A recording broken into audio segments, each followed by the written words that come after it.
Hey guys, tonight we float quietly through the moonlit canals of an ancient world you've probably never imagined sleepy. This is Tenochtitlan, the Aztec capital, once so alive it pulsed like a heartbeat beneath the lake surface. You're in a narrow canoe, just wide enough for your knees to bump the wooden sides. The paddle dips soundlessly into the water, cutting a ribbon through thick mist that hugs the reeds. Ahead, low islands seem to drift, dark shapes of earth, floating where no land should be. Fireflies blink across the path like tiny lost stars. You're not here for sightseeing, you're here to learn about vegetables. Yes, vegetables, because what else would lull you into the most peaceful sleep of your adult life than knowing exactly what was planted, pulled, and prayed over in the swampy, mud-slick wonderland of Aztec floating gardens? Spoiler, you probably wouldn't survive this system. It required waking up before the sun, balancing sacks of soil on reed mats, avoiding eels, and rowing miles every day just to keep your cucumbers alive. So before you get comfortable, take a moment to like the video and subscribe, but only if you genuinely enjoy what I do here. And hey, I'd love to know where you're listening from. Drop your city and local time in the comments. I read them all before bed. Now, dim the lights, maybe turn on a fan for that soft background hum, and let's ease into tonight's journey together. You paddle deeper, and soon the city fades behind you. No gold pyramids, no feathered nobles, just reeds, frogs, and distant drums. A heron glides silently overhead. The garden beds appear out of the dark like phantom rafts, thick with crops and supported by nothing but careful weaving and centuries of practice. But here's the first twist, they're not really floating. That's just the poetic name. Chinampas were more like man-made extensions of the lakebed, anchored in place with tree roots and loaded with layers of mud and decaying vegetation until they rose above the waterline. Your guide tonight, an old man with hands like driftwood, leans forward and gestures at the rows. First we start with maize, he mutters, and you nod like you already knew this, even though you were secretly hoping for something sexier than corn. Still, corn was king here. You drift past endless stalks standing at attention, their green blades sharp in the moonlight.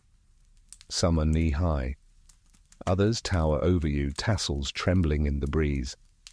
Every stalk is planted by hand, each seed pushed into soft black soil made from lake muck and composted reeds.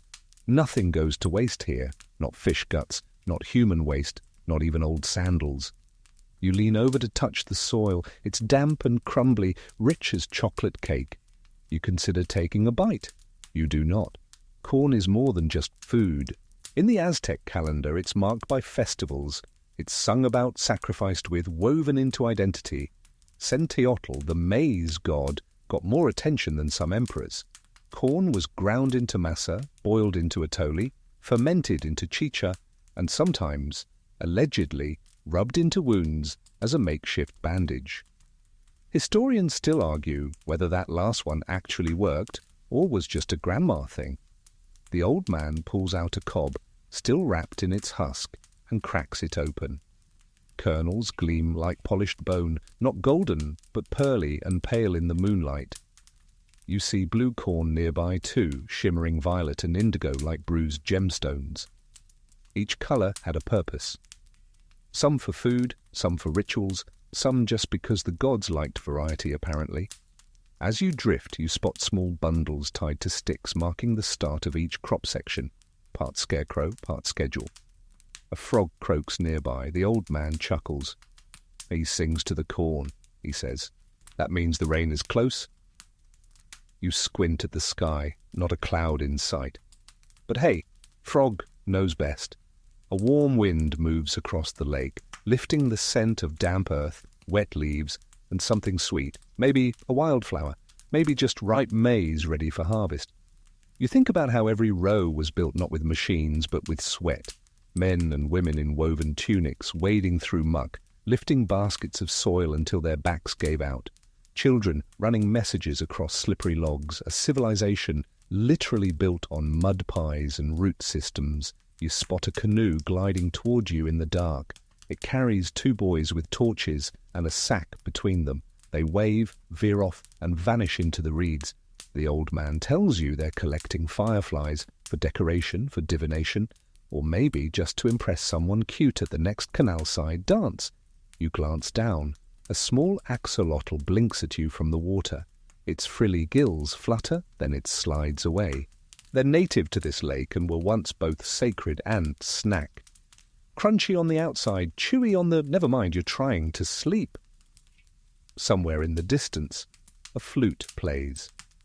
Not a concert, not even a proper tune. Just a few wandering notes, lonely and soft, drifting like pollen through the reeds. You close your eyes briefly, rocked by the gentle sway of the canoe. You feel the lake beneath you, not just water, but a web of life and labour. A farm that grew on a swamp, fed an empire, and still, in corners of modern Mexico, keeps feeding people today. Your guide nudges you. You've only seen the first layer. Tomorrow, or in about 2 minutes, we move on to the beans. But tonight, you rest your hands in your lap, listen to the frogs and feel the cornfields breathe. The sun still hasn't risen, but the sky lightens with that soft grey promise of morning. Your canoe drifts quietly between chinampas as frogs begin to hush and insects stir in the shadows. The floating gardens stretch endlessly, row after row like sleepy soldiers in formation. And now, right beside the corn, the real MVP of Mesoamerican carbs, you spot something twisting its way up the stalks, wrapping them like clinging vines in love. Beans. Of course, where there's corn, there's almost always beans. In fact, the two are botanical best friends. One holds steady, tall and proud. The other clings, climbs, and gets all its nitrogen from the air. If corn is the column, beans are the garlands. You paddle closer and reach toward a stalk. The bean vine winds like a lazy serpent, tendrils curling in spirals so precise it feels like someone taught them choreography. The old man, your guide again, now munching a breakfast of tamale wrapped in maize leaf, nods at your observation. They feed each other, he mutters, flicking a speck of mesa from his tunic. Corn gives the beans a place to climb. Beans give the corn food in the dirt. A perfect pair, you and sleep. Opposites, yet somehow symbiotic. As you glide through these living rows, you notice that the beans aren't just one kind. Some pods are slender and green, others speckled with purples and blacks. You learn quickly. In this garden, variety isn't just a luxury, it's a survival strategy. Different beans mature at different times, resist different pests, and satisfy different superstitions. You pause beside one plot where the vines have been braided around stakes. To stop them from strangling the corn, the old man explains. Too much love, apparently, can kill.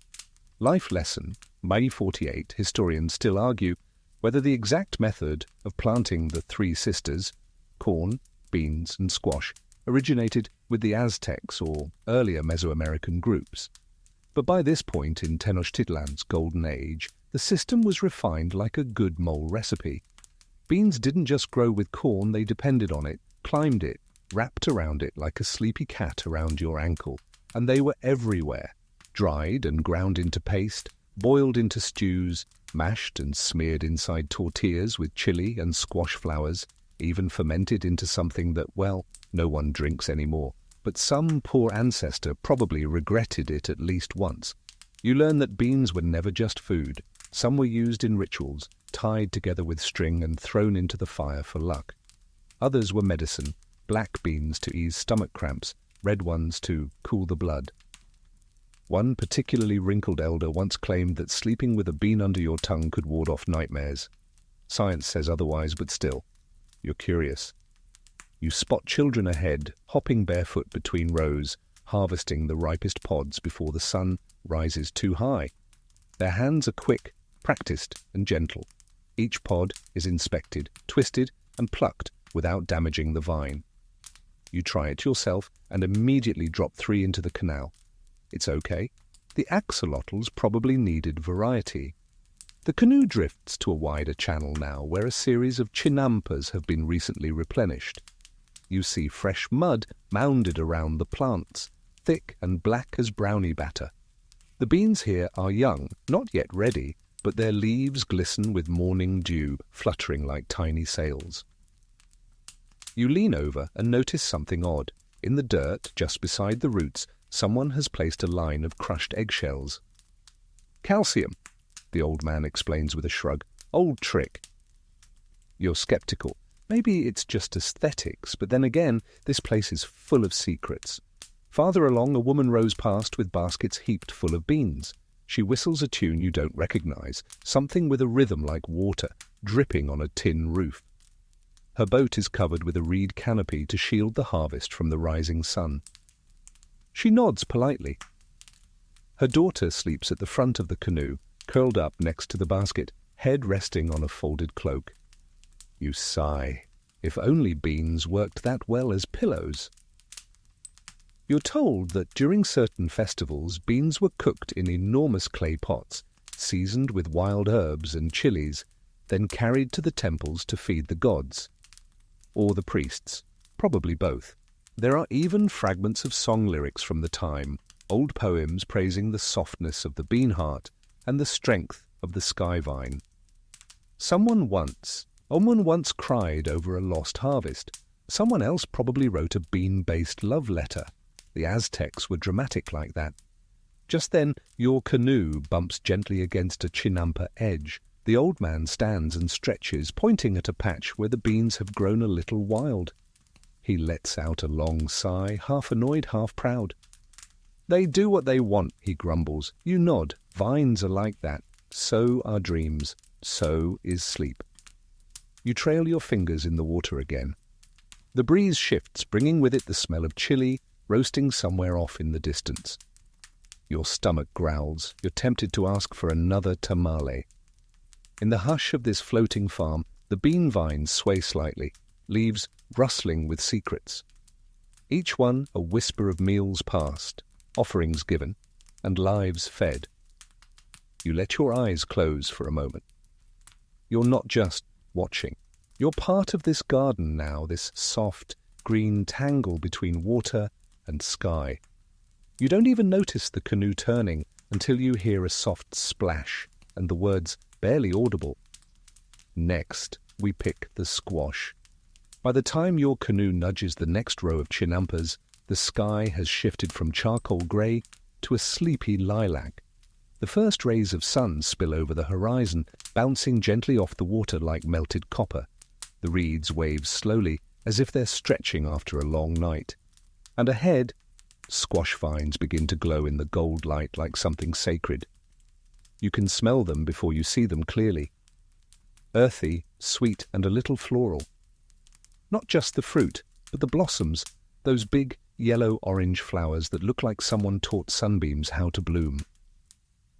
You almost feel guilty disturbing their slumber. The vines spread along the very edges of the chinampas, curling over the borders like lazy cats, draping themselves on warm stone. Squash, you soon learn, was more than a crop. It was a boundary keeper, a guardian. The leaves are wide and scratchy, their shade cooling the soil beneath, keeping moisture in and nosy weeds out. Strategic gardening, Aztec style. The old man sits cross-legged at the front of the canoe, eyes half closed, like he's meditating. "They anchor the bed," he says softly, not even looking. "And the blossoms feed the soul." You peer over the side and spot a blossom floating on the water's surface. Perfectly whole, like it just sighed off the vine and decided to take a nap. You can relate. The squash here comes in all shapes, bulbous, striped, ridged, or smooth like polished stone. Some are as small as fists, others big enough to rest your head on, which you consider doing briefly before remembering they're mostly hollow. These aren't just zucchinis. These are calabazas, chayotes, and pumpkins with names older than empires. In this trio of ancient crops, corn, beans, and squash, the squash is the quiet genius. It doesn't climb or stand tall. It creeps, it sprawls, it protects and nourishes in the most grounding, humble way. A botanical blanket.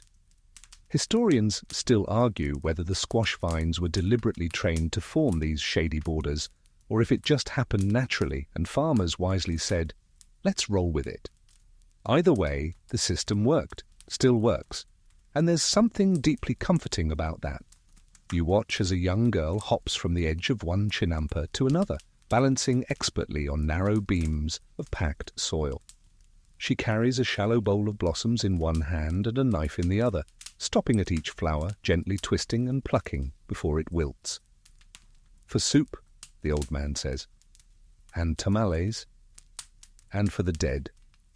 You raise an eyebrow at that last one. "They like blossoms," he adds with a shrug, "especially the ones that never got to fruit." You're not sure if he's talking about people or squash anymore.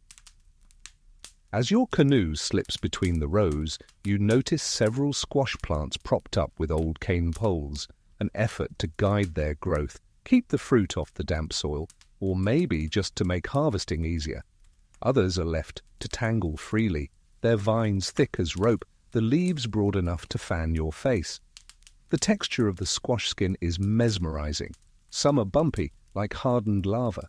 Others shine like jade. You lean forward and trace a spiral pattern with your finger, noticing the fine dust of pollen coating everything like morning glitter. The vines hum quietly, not literally, of course, but it feels like they do, a low, peaceful energy that wraps around your ankles and whispers, "You're safe here." A few meters away, a cluster of gardeners sit together, peeling roasted squash and laughing about something involving a canoe and a chicken. You don't understand all the words, but laughter is its own language. They offer you a slice. It's warm, soft, sweet, without sugar. Almost sleepy. You learn something odd from the old man then. He tells you that some Aztecs believed squash seeds held secrets, like tiny bones with dreams inside. They were dried, painted, used in charms, even ground into paste and rubbed on the skin to cure rashes. Some recipes called for toasting the seeds and serving them with chili and lime. Others, well, they were buried with people, tucked into the hands of the dead to nourish them on the way to the next life. Modern archaeologists still debate whether squash was considered divine food or just extremely practical, maybe both. The line between sacred and sensible was always thin here. You spot a row of squash blossoms tied with thin reeds marking a ritual boundary. Beyond them, no one walks today. A day of mourning, maybe, or a memory. The canoe glides on. Water laps softly against the wooden hull. A few ducks paddle by, unimpressed by your silent epiphany. One of them quacks loudly, startling a frog into leaping right into the boat. The old man snorts. "Good luck," he says, plucking the frog and dropping it gently back into the canal. "All bad, depends on who you ask." You smile. You're starting to understand the rhythm here. This floating world doesn't rush. It doesn't shout. It sways. It grows in quiet spirals, vines curling in slow motion. Every plant has a job. Every part of the garden hums its own soft song. As the sun lifts higher, the blossoms begin to close. Their work for the morning is done. And yours, dear sleeper, is just beginning to blur. Your eyes are heavy now, your thoughts slower. You lean back into the canoe's side, listening to the rustle of leaves, the distant paddle of another farmer, and the soft plop of a turtle diving off a log. "Next," the old man murmurs, almost too quiet to hear, "comes the heat." You blink. "Chilly?" He nods. You nod back, not quite sure if you're awake anymore. The canoe slides forward like a dream, slipping from one scene into another. The heat begins to gather, not the sharp noon blaze, but the slow warmth of early morning as it curls around your neck, like a heavy scarf. You notice your skin growing tacky with humidity, the scent of damp earth mingling now with something spicy, electric, and slightly dangerous. Chilly. You've arrived at the fire in the garden. The Aztecs called them chali, and let's be clear, these are not your friendly supermarket bell peppers. These are fierce little firecrackers, each one packing history, ritual, and a tendency to sneak up on you at mealtime. You peer over the edge of the canoe and see rows of chili plants stretching into the mist, They're short bushes, heavy with bright red and green pods dangling like warning signs. Some are round like cherries, others curve like claws. A few are so small they almost look cute, until you remember what they do to your throat. The old man is smiling now, not fondly, not mischievously. No, I know he's smiling like someone who's about to watch a city slicker try their first habanero. They wake you up, he says, patting a pod with a little too much affection. And they do. Chili peppers were everywhere in Aztec life, in the gardens, in the temples, in the kitchens, and yes, even in the punishments. You raise your eyebrows at that. He nods. Bad kids. They burn chili in the fire and make them sit in the smoke. Parenting level. Spicy. Historians still argue whether this disciplinary method was widespread or just symbolic, one of those don't make me get the chili smoke sort of threats. Either way, it worked. You feel your throat tighten just thinking about it. The chili plots on the chinampas are different from the other crops. They're more guarded, tended carefully, netted sometimes, spaced just enough to avoid letting one plant's personality dominate the row. You learn that chili peppers were ranked and categorized with the same care one might reserve for gemstones or noble lineages, mild, sweet, medium hot, fire-breathing, and then that one kind the elders won't even name out loud. You try to pick one, just to feel its weight, and the old man raises an eyebrow. You sure? You pause and instead just admire the pod's glossy surface, dappled in the light like red lacquer. Some varieties were dried over fires and then ground into powders for sauces. Others were stuffed, smoked, or steeped in drinks you probably wouldn't enjoy. There are records barely deciphered that suggest chili was sometimes used in rituals to invoke heat in the body during cold seasons, like a spiritual sauna in your stomach. And still others were purely medicinal. Ground chili in a paste with salt and herbs was applied to wounds, used in steam baths or even rubbed on aching joints.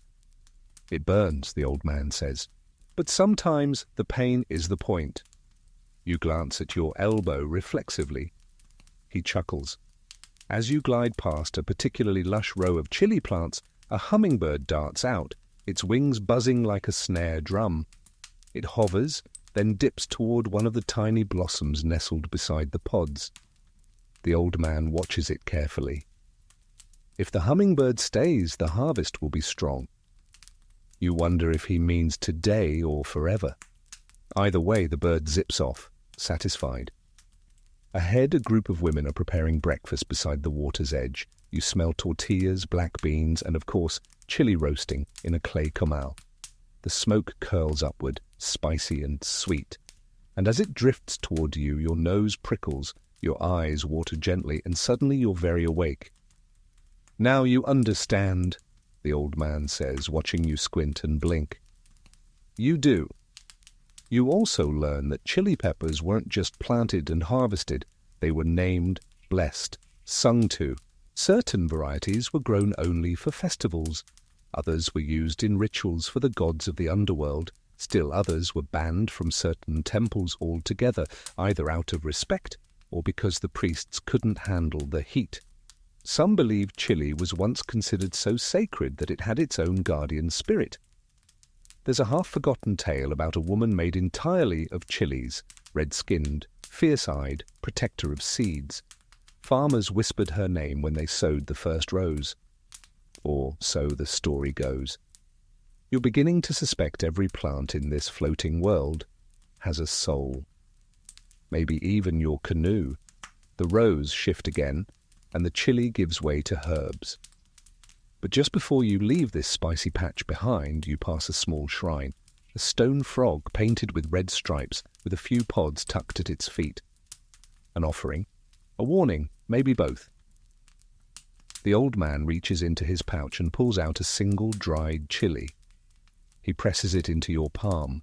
For dreams, he says. You nod.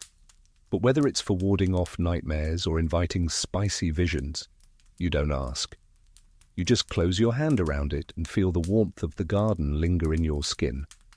Ahead, the scent changes. Something greener, sharper, cleaner.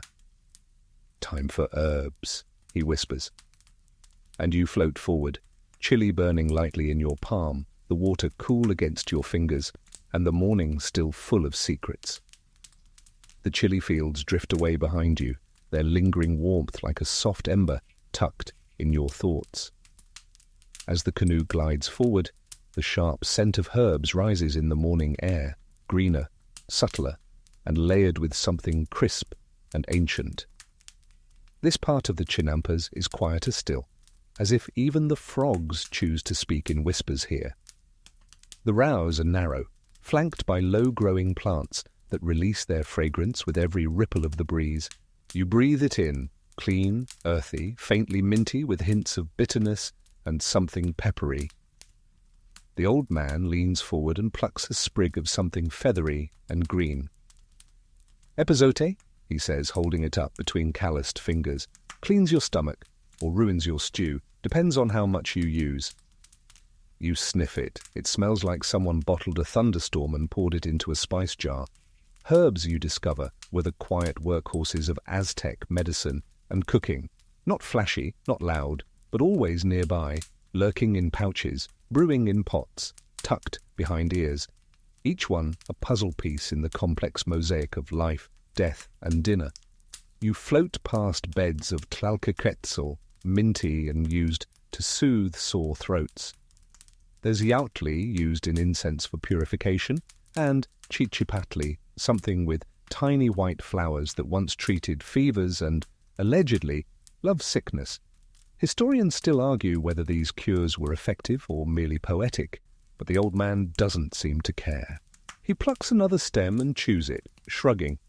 "Sometimes just the chewing helps," he mumbles. "And then there's wormseed. You try not to gag, just hearing the name, but apparently it was a favorite remedy for intestinal, let's say, adventures. The plants grow in tight bundles like nervous guests at a party. One child runs past them, waving a reed fan, and the old man tuts. Don't knock over the wormseed. It holds grudges. You think he's joking. You hope he's joking. In this corner of the Chinampa, a healer walks slowly between the rows, dressed in a faded tunic marked with dark handprints. Her eyes scan the plants, not hurried, but deeply focused, like she's reading an invisible script written in leaf and stem.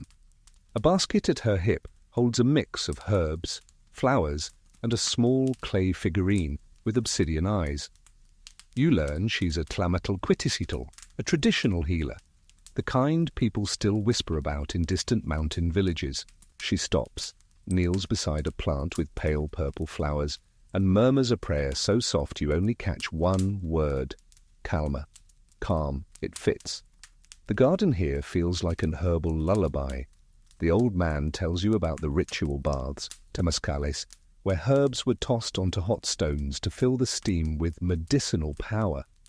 You imagine it, sitting naked in the darkness, sweating out curses and fevers as the scent of mint and marigold curls through your lungs. You wonder if they ever used it just to sleep better. There's a low wall of marigolds near the edge, bright as flame. Their scent is sharper, almost lemony, and you remember they weren't just for medicine, they were for the dead. Guiding souls across the vale with petals like golden lanterns. The healer brushes her hand across them, scattering a few blossoms into the water. You watch them float, little boats of light drifting toward memories. A nearby boy squats beside a tiny plot of cilantro, carefully plucking only the biggest leaves. "Too bitter if you take the babies," the old man warns. The boy doesn't respond. He's concentrating, tongue sticking slightly out in the international sign of childlike focus. His basket is half full. In another patch, a pair of women kneel together, sorting herbs into clay bowls. One bowl for cooking, one for healing. One, curiously, for placing under pillows to drive away bad dreams. "That one's hierba de sueño," the old man whispers. Sleep herb, works best when boiled, sipped slowly, and followed by a nap. You take note, not that you need help falling asleep here. The canoe bumps softly against the edge of the Chinampa. The old man hops out, landing with the grace of someone who's done this dance since he had baby teeth. You follow, stepping carefully onto the packed earth. It's warm and slightly soft underfoot, like a sponge soaked in history. The herb plots are lined with small stones, shells, and even bits of bone. Markers, boundaries, maybe protection. You kneel and run your fingers through a patch of tlalchichi, wild oregano. The leaves crumble easily, releasing a scent that stings your sinuses in a good way. A sneeze escapes before you can stop it. The old man chuckles. Bless you or curse you, depends which way you sneezed. You don't ask for clarification. You return to the canoe, brushing off your hands, and watch as the healer lights a small bundle of dried herbs. The smoke curls up and over the boat, sweet and dry, clinging to your clothes and hair. A blessing, or maybe a bedtime story in smoke form. As the canoe drifts onward, the herb garden slips away behind you, quiet and unseen once more. The scent lingers, tangled in your breath. You feel lighter somehow, less tangled. Ahead, the colour returns to the chinampas, not just green, but crimson, orange, magenta. Flowers. The old man doesn't speak. He just smiles like someone stepping into a memory. And the blossoms rise to meet you. The canoe slides into a kaleidoscope. Colours spill into your vision: scarlet, marigold, magenta, violet, blossoms bursting from the edges of the chinampas, like the gardens suddenly forgot to be practical and decided to throw a party. You feel your breath catch. The flowers aren't just growing, they're glowing, each one shimmering in the soft sunlight like stained glass made of petals. This is no accident. People think flowers are just for beaux. Save for beauty, the old man says, his voice barely above the swish of the paddle. But they're food, they're medicine, they're prayers, and sometimes they're warnings. Your canoe slows beside a chinampa covered in marigolds, or cempasúchil, the flower of the dead. The air smells like honey and lemon peel. These were the messengers, the ones placed on altars and graves, guiding spirits home with their scent and their light. And yet here they are, blooming alongside the beans and squash, humble and sacred all at once. You reach out and pluck a petal. It crumbles between your fingers like confetti at a slow-motion celebration. Not far away, there are dahlias, native to Mexico, brilliant in purples and reds.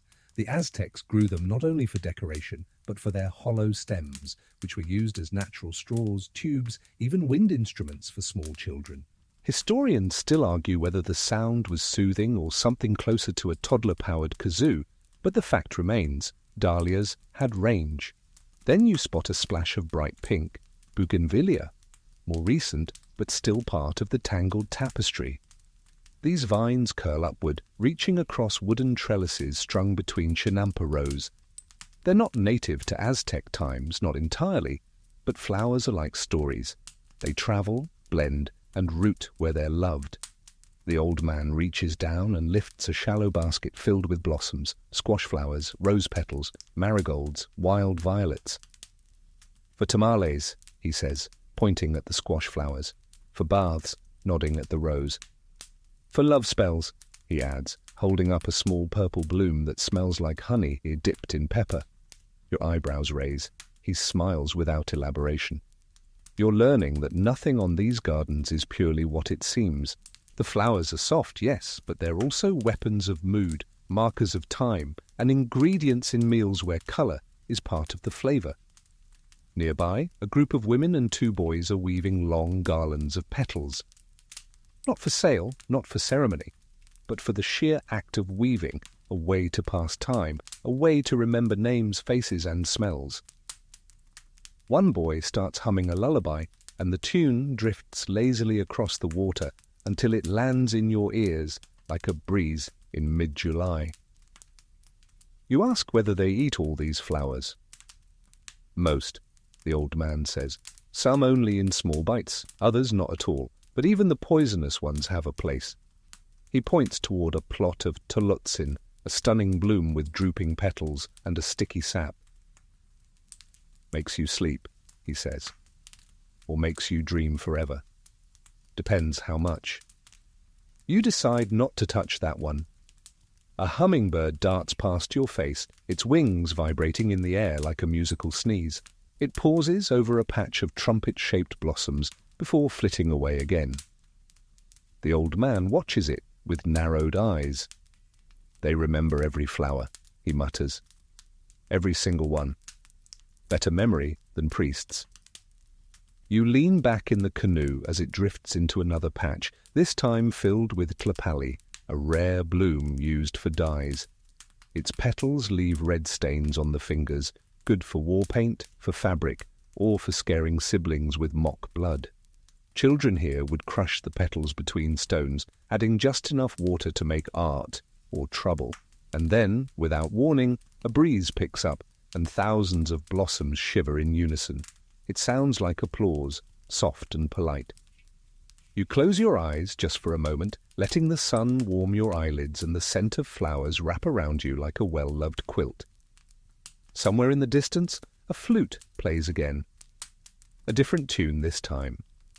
Slower, sleepier.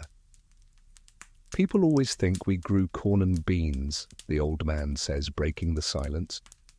But what we really grew, what we cultivated, was colour. You open your eyes and see it now. A mosaic of blossoms so thick and bright they seem to float above the earth, like clouds, like thoughts, like dreams that stayed behind and rooted themselves in soil. You spot a girl stepping carefully along the chinampa edge, holding a bowl of petals and something else. Beeswax, maybe? She's making copal incense. She drops a few marigold petals into the mix and lights it. Smoke unfurls like silk from the bowl, curling into the shape of something you almost recognize, then dissolving into the sky. Insects buzz lazily, wings catching sunlight like glitter. Bees hum from one flower to the next, and you wonder how much honey tastes like marigold in this garden. You're not even hungry, but your mouth waters. The canoe turns. You glance over your shoulder and watch the flowers fall away, not like you're leaving them, but like they're tucking themselves back into the background, waiting for another quiet visitor to wake them. The scent fades too, replaced now by something thick, wet, and darker. The old man nods toward the lake bed. "It's time," he says. "We dig the mud." And with that, your paddle dips once more into the water, and the blossoms fall behind you like the ending of a dream you know you'll remember. You feel the shift before you see it. The air turns heavier, more humid, thick with the scent of wet earth and something older, deeper, almost metallic. The colours of the flowers recede behind you, and now the chinampas narrow into muddy channels. Here, the garden isn't above the water, it's within it. You're approaching the source. The old man sets his paddle down and pulls a long-handled basket from beneath the canoe's bench. "Time to feed the islands," he says. And just like that, you're initiated into one of the most unglamorous, profoundly important rituals in all of Aztec agriculture. The mud harvest. You expected something softer, maybe ceremonial. Instead, it's a full-body affair. He rolls up his sleeves, plants one bare foot on the chinampa's edge, and with practiced ease, sinks the basket deep into the murky water. It vanishes with a wet gurgle and re-emerges heaped with black, shining muck. The smell hits you, sharp, sour, full of decay and life all at once, like a compost heap, and a thunderstorm fell in love and had a baby. "Best soil in the world," he says proudly, dumping the mess onto the chinampa's edge. You follow suit. Your first basket sinks too fast. Your second one sloshes water down your arm, but by the third, you're starting to get it. Dip, scoop, lift, dump, over and over. It's slow, rhythmic, almost hypnotic.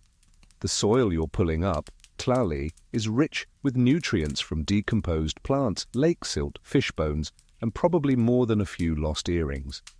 It's not just dirt, it's the memory of everything the lake has ever held. The Aztecs knew this. They didn't just garden, they built systems that fed themselves. Chinampas were layered like cakes, woven reeds on the bottom, then thick mud, then dead vegetation, then more mud. Roots from nearby willow trees held the whole thing in place like fingers clutching a soaked sponge. Historians still argue whether the mud was gathered on a weekly schedule, or only during certain moon phases. What's agreed on is this: without the mud harvest, the chinampas would collapse, shrink, fade back into water. Every plant you've seen, every bean, blossom, chili and squash, depends on this dark, gloppy lifeblood. You pause to watch others at work. On a nearby plot, a man and his teenage son dig side by side. The boy complains. The father grunts. They keep going. Next to them, two women fill reed sacks with fresh muck and haul them down the row, one tugging while the other swats mosquitoes. It's not glamorous, but it's sacred. The old man tells you there were once festivals held in honor of the lake's generosity. People would paddle out by torchlight, singing to the water, offering small gifts, obsidian chips, maize, carved feathers. Then they'd gather mud by hand and return in the glow of dawn, their canoes wobbling under the weight. You'd smell it before you saw them, he says, smiling at the memory. The whole village knew when the lake had been fed. You lean over the edge and study the water.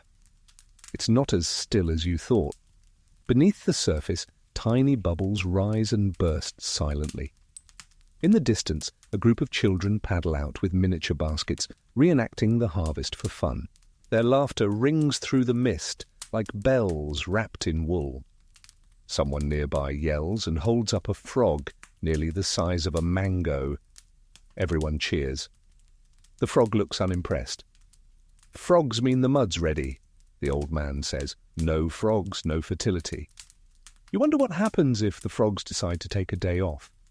By now your arms are aching, but there's a strange peace in the repetition. The squelch of the mud, the plop into baskets, the occasional splash of a startled turtle.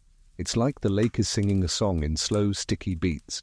You spot a patch of fresh mud, laid out to dry, glistening in the sun like obsidian frosting. Soon it will be packed around plant roots, reshaped into the beds where corn and chilies will rise.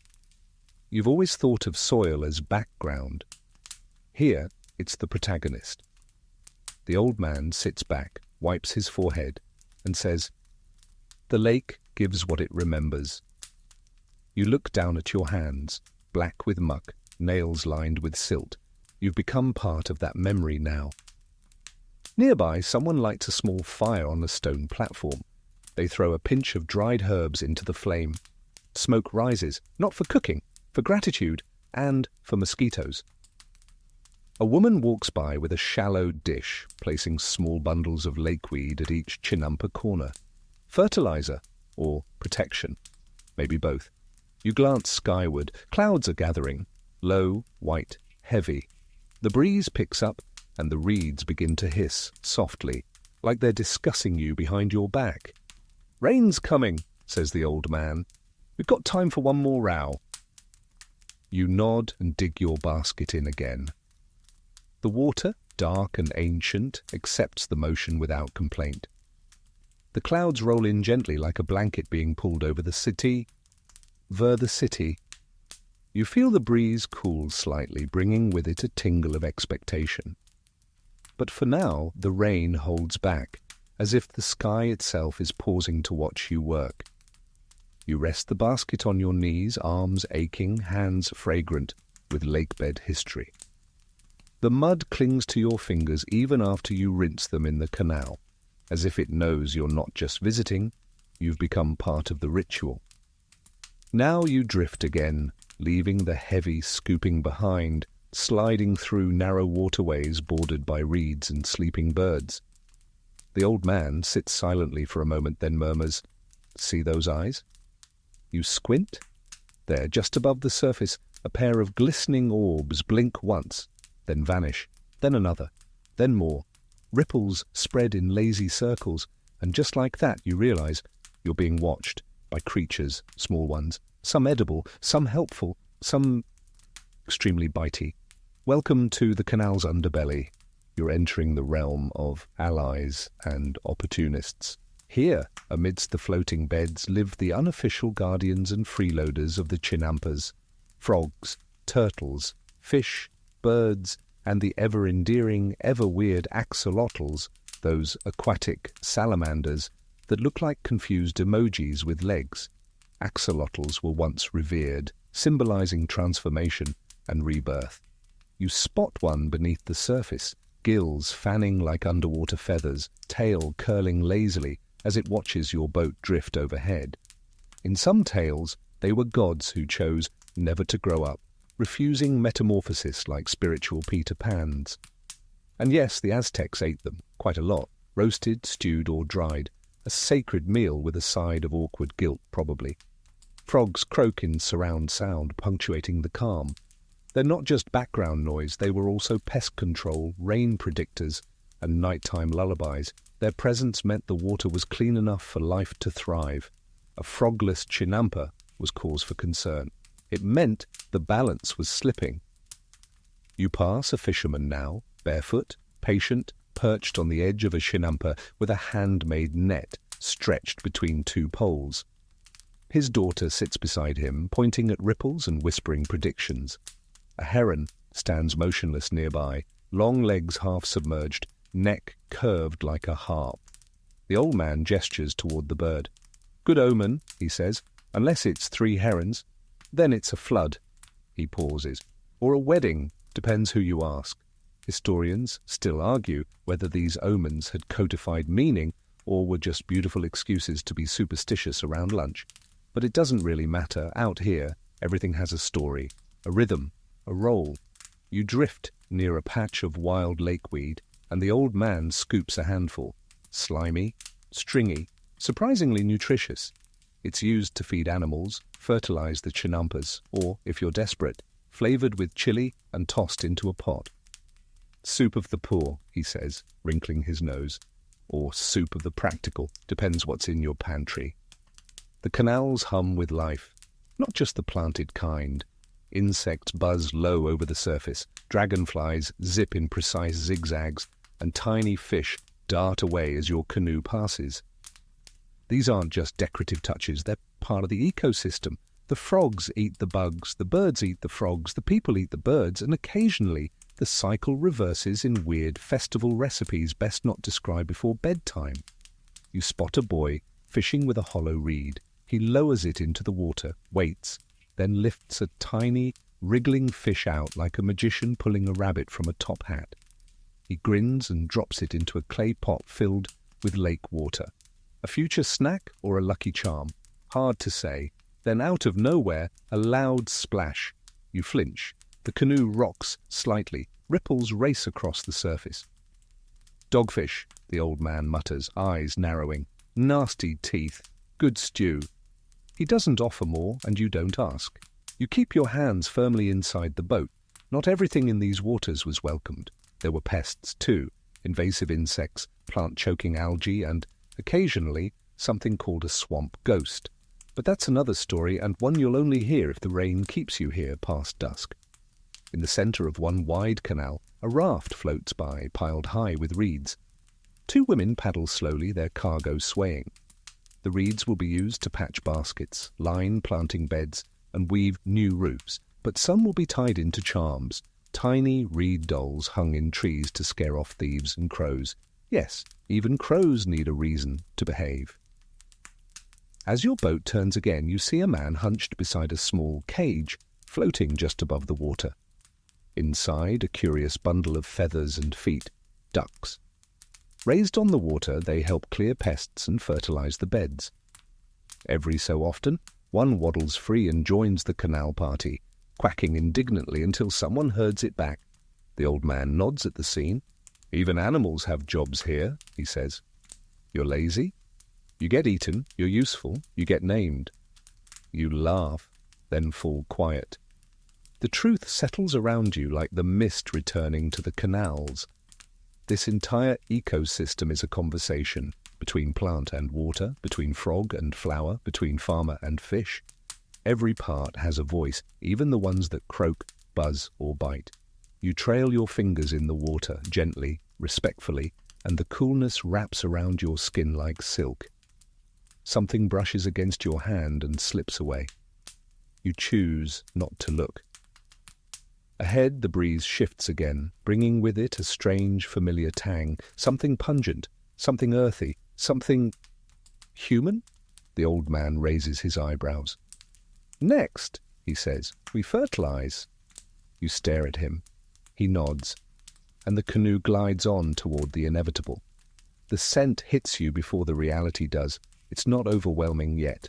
Just a thin, persistent ribbon of air carrying the unmistakable notes of ammonia, decay, and a hint of lime. You wrinkle your nose instinctively. The old man sees this and grins. "Don't be soft," he says. "Everything you ate came from this."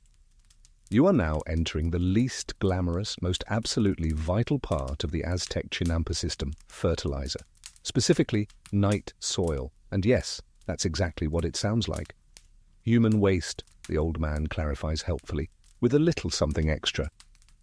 You blink at him. He gestures forward with his paddle. The canoe veers left, into a quieter canal flanked by taller reeds. Here, a small platform sits low in the water, with clay pots stacked neatly beside it and a reed basket suspended above like a swinging incense holder. Except this incense is different. A man is standing on the platform pouring something thick and dark into a trench running through the center of the bed. He moves like a priest at an altar, calm, deliberate, probably with a stronger stomach than yours. Fertilizing the Chinampas was more than just spreading manure. It was an art, an act of renewal. And in a city like Tenochtitlan, with tens of thousands of people living on a lake, nothing could be wasted, not even, especially not the waste. Night soil collectors, known colloquially as tlazocamati, had a specific, underappreciated job. Before dawn, they would go door to door with clay jars, collecting the gifts left in household pots. These would be mixed with ash or lime to reduce the smell stored in covered baskets and ferried off across the canals like very unpleasant treasure. You see one of these collectors now, his canoe stacked with covered pots and a fan tucked into his belt. He rows silently, nodding to the old man, who returns the nod with something like reverence. "They fed the city," the old man murmurs, "and no one invited them to dinner." Historians still argue whether this waste was applied directly or composted first. Some sources insist it was allowed to age and mellow, while others claim the Aztecs just went for it, timing the application to coincide with new moon cycles when the water would be lowest. Either way, it worked. You watch as a young woman scatters crushed shells and wood ash over the fertilized rows. "To balance the heat," the old man says. "Too much waste and the plants burn."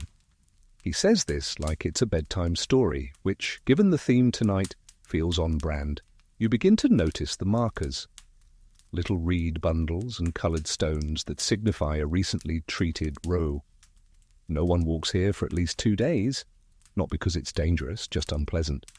The smell lingers like gossip. You try not to breathe too deeply, but you do breathe. And with it comes a strange sense of awe. This system, so meticulously crafted, used everything. Human waste, kitchen scraps, lake silt, duck droppings, even the ash from the morning cook fires. Every output found a use. Every inconvenience was flipped into advantage. Even the smells became part of the cycle, woven into the wind and memory of the place. The old man shifts his paddle, and the canoe coasts slowly past a set of dry plots where new maize shoots are just beginning to emerge. Their leaves shimmer with dew, oblivious to the method of their nourishment. Or maybe not. Maybe they grow straighter for it, proud to be rooted in something real. You pass another canoe, this one smaller, rowed by a boy with a cloth wrapped around his nose. He's humming to himself, unconcerned. In his boat, 2 sealed jars and a sack of lime. He gives you a polite nod, then continues down the canal like a mailman on a mission. You get used to it, the old man says. Eventually, you stop smelling it, and then, one day, you even miss it. You stare at him. He smiles. "Well, maybe not." A heron flaps into view and lands on a reed mat drying in the sun. It pecks at something in the mud, then looks around as if judging everyone for their choices. You feel briefly judged. Still, the air begins to shift again as the canoe turns. The canals widen, the smell softens, and the breeze returns with mercy. The worst is over. The work is done. The beds are fed. 'Tis fed. You look back once more, watching as a pair of gardeners begin to plant new seeds in the freshly enriched soil. Their hands move with quiet efficiency, and in a few weeks this exact patch, now a mud-streaked mess, will be flush with green. The old man exhales long and slow. "Now," he says, "we follow the calendar." You tilt your head. He points upward, not at the sky, but toward the future. And the canoe glides forward once more, as though even the water agrees. The air is lighter now. You've left behind the pungent fog of fertilized rose and entered a part of the canal system that feels almost meditative. The breeze is soft. The water reflects pale clouds like a mirror holding on to dreams. You exhale, maybe for the first time in a while, without tasting compost. The canoe moves with a lazy rhythm as the old man raises a hand, palm flat. "This," he says, "is the rhythm of time." He points not to the sun, but to a small patch of bark paper stretched taut between two willow posts. The calendar. Aztec calendars weren't just about marking days. They were a living roadmap of the agricultural cycle, a spinning clock made of gods, signs, and seasons, all woven into a system that somehow told you when to plant your chilies and when to sacrifice a turkey. You drift past several such calendars now, each one painted with symbols you can't quite decipher. Jaguars, ears of maize, birds with exaggerated eyes, and glyphs shaped like flames or waves. One chinampa has a clay marker shaped like a small, smiling toad. Another has dried marigold garlands tied to a pole, swaying gently. The old man watches your face. You're thinking these look like decorations. You nod, he grins. They're appointments. Every plant had its day, its month, its season of sleeping and waking. Farmers followed the Tonalpohualli, a 260-day ritual calendar that dictated everything from planting schedules to when not to sneeze near your crops. But they also followed the Xupohualli, the 365-day agricultural calendar, for things like rainfall, harvest festivals, and, not dying of famine. Historians still argue whether the Chinamperos truly used both calendars together or if the religious and practical sides were more separate than we think. But out here, on these mist-wrapped canals, it all feels connected. You reach a fork in the waterway. Two chinampas sit across from each other. One is lush, full of green beans and blooming squash flowers. The other is dry, barren, covered in ash. The old man points. "The new moon," he says, "tells us when to rest the soil." They rotated crops, left plots fallow, burned old vegetation to renew the land.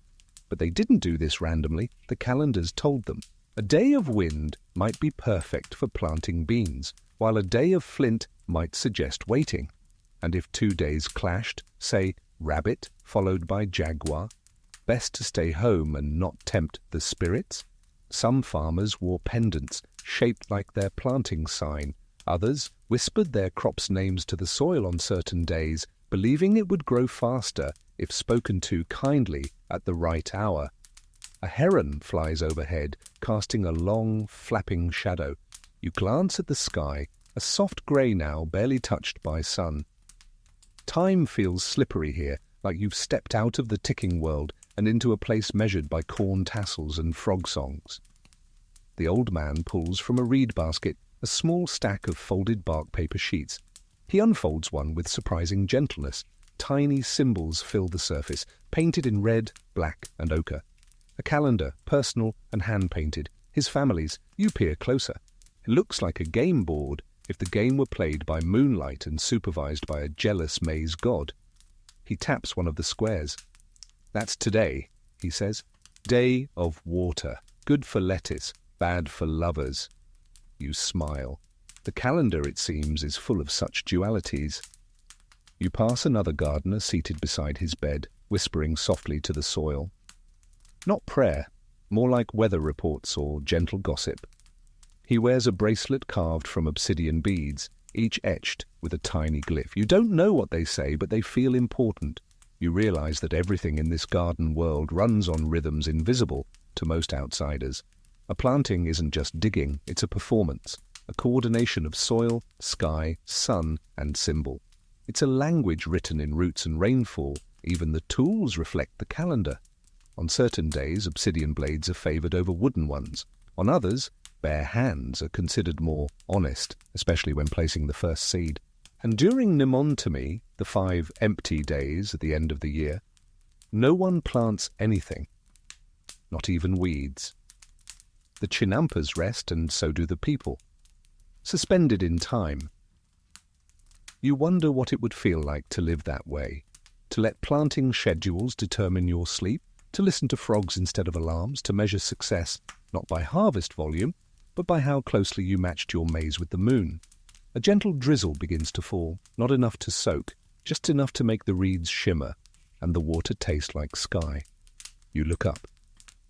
The old man shields the calendar page with his hand, then tucks it back into its reed case. The rain, he says, was expected. He reaches into the water and pulls a tiny green shoot from the canal's edge.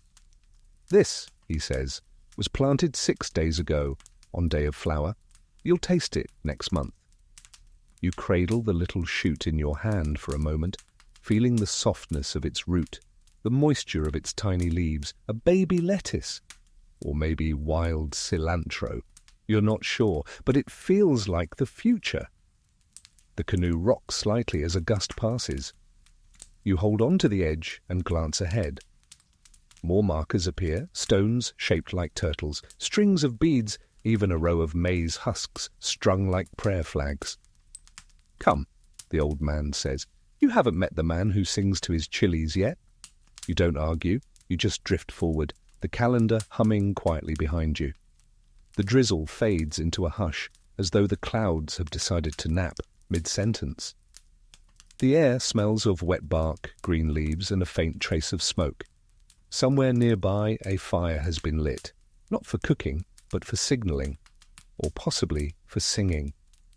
You turn a bend in the canal and see him, a man in his 50s, shirtless, sun-browned, barefoot, standing in the middle of a chinampa lined with chili plants. He's not working. He's swaying. His arms are half raised, fingers twitching with invisible rhythm. His eyes are closed, and he's singing, not loudly, not to you, to them, the chilies. Rows of them, bushy and full, their glossy pods shimmering like rubies in the dew-damp morning. The red ones lean into the sun, the green ones cluster like gossiping birds. And in between, the man's song rises and falls, half lullaby, half hymn. You slow the canoe. The old man says nothing. He just smiles. Every morning, he murmurs, for 37 years, never missed a day. You listen. The melody is simple, repetitive, made of syllables that don't mean anything to you but seem to mean everything to the plants. The singer steps carefully between rows, never touching them, only singing. His voice creaks in places like a boat's hull shifting, but it holds. The Aztecs believed sound could influence growth, that songs sung to crops infused them with strength, flavor, even courage. Some farmers chanted syllables meant to mimic rainfall, others to evoke the sun's heat or the coolness of shade. Historians still argue whether these chants were rooted in agricultural science or pure tradition, but here it doesn't feel like either. It feels like memory. The man opens his eyes briefly and nods in your direction, then returns to his rhythm, bending slightly at the waist as though the chilies are answering back. You step onto the chinampa's edge as the old man steadies the canoe. You tread softly, the soil is warm and springy, and the scent of chili is sharper now, tickling your throat with every breath. Tiny white blossoms peek out from under the foliage, each one a promise waiting to burn someone's tongue. You kneel beside a plant and observe it up close. Its leaves are dark green and waxy, veins like fine threads tracing outward from the stem. You spot aphids clinging to one corner, but right next to them, ladybugs already at work. No sprays, no gloves, just balance. The singer finally lowers his arms and exhales. Then, without a word, he kneels and begins checking each plant. Not hurried, not mechanical. He whispers to a few, gently pinches off a yellowed leaf, flicks away a dead beetle with a practiced tap. Chilies are like people, the old man says behind you. Some are fiery, some are mild. All of them want to be listened to. You find yourself nodding. Even without understanding the language, the tone of the song lingers. It wasn't sweet exactly. It was steady, like a heartbeat. Like something the roots needed to hear. Nearby, a boy pulls a clay pot from the water's edge and begins to fill it with the ripest pods, red, orange, and one that looks suspiciously purple. He hums as he works, a different tune, higher pitched, less precise. A family tradition passed down not in words, but in tone.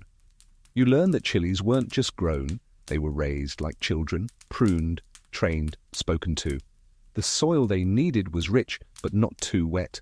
The sun, plenty, but filtered in the afternoon. Too much water, and they sulk. Too little, and they go bitter. The singer waves you over and hands you a pod. Mild, the old man assures you. You bite. You were lied to.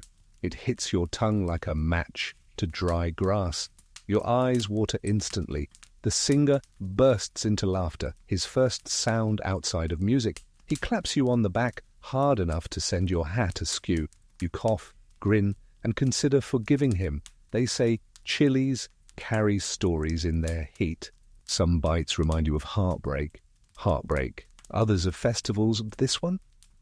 Definitely humiliation. You'll remember it for years. Still, your senses awaken, your skin tingles. You feel the sun more sharply, the soil underfoot more vivid, the birdsong overhead, suddenly a symphony. Maybe that was the point. A woman approaches carrying a steaming clay cup. You sip. It's a toli, a warm corn drink with cinnamon and just enough sugar to balance the fire in your mouth. She smiles knowingly. This is the usual routine, apparently. As you recover, you look around and realize how alive this plot feels. Not just because of the song or the heat, but because every part of it, plant, person, bird, bug, is in dialogue. Everyone's speaking, everyone's listening. You watch a line of ants marching up a chili stalk, carrying flecks of something white. The singer doesn't stop them. They're cleaning, he says with a shrug. Sometimes. Historians still debate the use of insects in Chinampa pest control. How much was accidental, how much intentional? But here the philosophy is simple. Let things work until they stop working. Then adjust. You take one last look at the rows. The plants seem taller now, more alert, as if they're listening still, even in silence. The old man touches your arm. Time to eat, he says. You blink. Eat again? He nods. Market's opening. We'll paddle there. You step back into the canoe. Your lips still tingle. Your hands smell like crushed leaves. Your head is full of music. And as the Chinampa recedes behind you, the singer begins again, soft, slow, steady. A lullaby for chilies, a hymn to heat. The canoe glides smoothly down the widening canal, the water now tinted with slants of sunlight and speckled with drifting petals, leftovers from flower beds perhaps, or dropped by birds in a rush. You lean back, letting the breeze brush your cheeks, your senses still tingling with chilly heat, and the echo of that low, melodic voice drifting somewhere behind you. Ahead, voices rise. Gentle at first, then building. A tapestry of murmurs, calls, laughter, and the rhythmic slap-slap of masa being patted into shape. You're approaching the market, not a market with stalls and awnings, but a floating one. The Tianquistli of Xochimilco opens like a blooming lotus in the mist. Dozens of canoes cluster in a wide circular channel, each one turned into a miniature shop, brimming with produce, trinkets, food, tools, and occasionally things that defy classification. One boat has only marigolds, another is stacked with clay whistles shaped like owls and snakes. One woman appears to be selling nothing but hair combs carved from bone and decorated with corn husk tassels. The old man smiles. No tax collectors here. You exhale slowly. Good. You drift closer to a canoe where a pair of young brothers are roasting corn over a flat clay griddle balanced on stones and a cautious amount of hope. The smell is irresistible: char, salt, a whisper of lime. The older one hands you a cob wrapped in a banana leaf. You try not to burn your fingers, fail, and then bite in. It tastes like summer afternoons and firewood. Everywhere, canoes are bumping gently together, customers and sellers bartering with wide hand gestures and very little urgency. One woman offers squash blossoms in exchange for a handful of ground chili and a scoop of amaranth seeds. A boy paddles by with a bucket of frogs, live frogs, their eyes wide, their opinions unspoken. You spot a boat carrying nothing but herbs, bundles of epazote, fresh worm seed, sprigs of mint, and hierba buena. The vendor is an older woman with silver hair twisted into a bun, her face lined like a dry lake bed. She sees you watching, holds up a bundle, and calls out, "For your dreams." You glance at the old man. "Do I need help with my dreams?" He shrugs. "Doesn't hurt." You trade a few dried squash seeds for the bundle. The leaves smell like the edge of a thunderstorm. You tuck them under your belt, half for the ritual, half for the story. Further down, a man rows up beside you with baskets of tamales, some wrapped in corn husks, others in green leaves, still dewy from the morning. The old man selects two, passing one to you. "What's inside?" you ask, mid-bite. He chews thoughtfully. Mushroom, maybe duck, maybe both. You decide not to ask further. It's delicious, whatever it is. Historians still puzzle over how these market systems functioned so efficiently, without currency as we know it. Cocoa beans were often used as trade units, but so were feathers, shells, or work promises. Some trades happened with a handshake, others with a song. One man paddles through singing a menu, his boat offering only sauces, some dark as obsidian, others redder than pomegranate juice. "Sauce guy," the old man explains, "sings the hottest one at the highest note. You've been warned." The sounds blur together. The rhythm of paddles tapping water, the dull thud of squash being weighed in the palm, the occasional plop of a fish, jumping and nearly landing in the wrong canoe. It's not chaotic, it's symphonic. You learn that these floating markets weren't just for commerce, they were for gossip, matchmaking, politics, music, even quiet arguments between grandmothers over the correct way to cook amaranth porridge. You pass one such disagreement now. It appears cordial, but one of them is brandishing a chili like a dagger, so perhaps it's best to move along. You stop to admire a display of gourds painted with geometric patterns, each one sealed with wax and filled with water, or beans or tiny stones, rattles, storage, instruments, all in one. The artisan offers you one to shake. You do, and it sounds like rain whispering against a hut roof. You shake it again. Slower, softer. It begins to lull you, but the old man is already moving. "Come," he says, "time to leave before we buy a boatful of frogs." You glance back.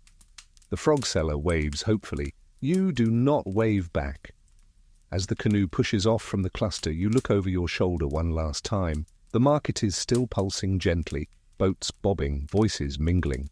But now, with a bit of distance, it all looks like a dance, a drifting constellation of human need, ingenuity, and joy floating quietly above the lake. "You ever sell here?" you ask. "Once," the old man replies. "Traded a carved flute for a girl's ribbon." "Worth it?" he grins. "Still have the flute." Ahead, the shinampas stretch again. The food in your belly settles like a lullaby.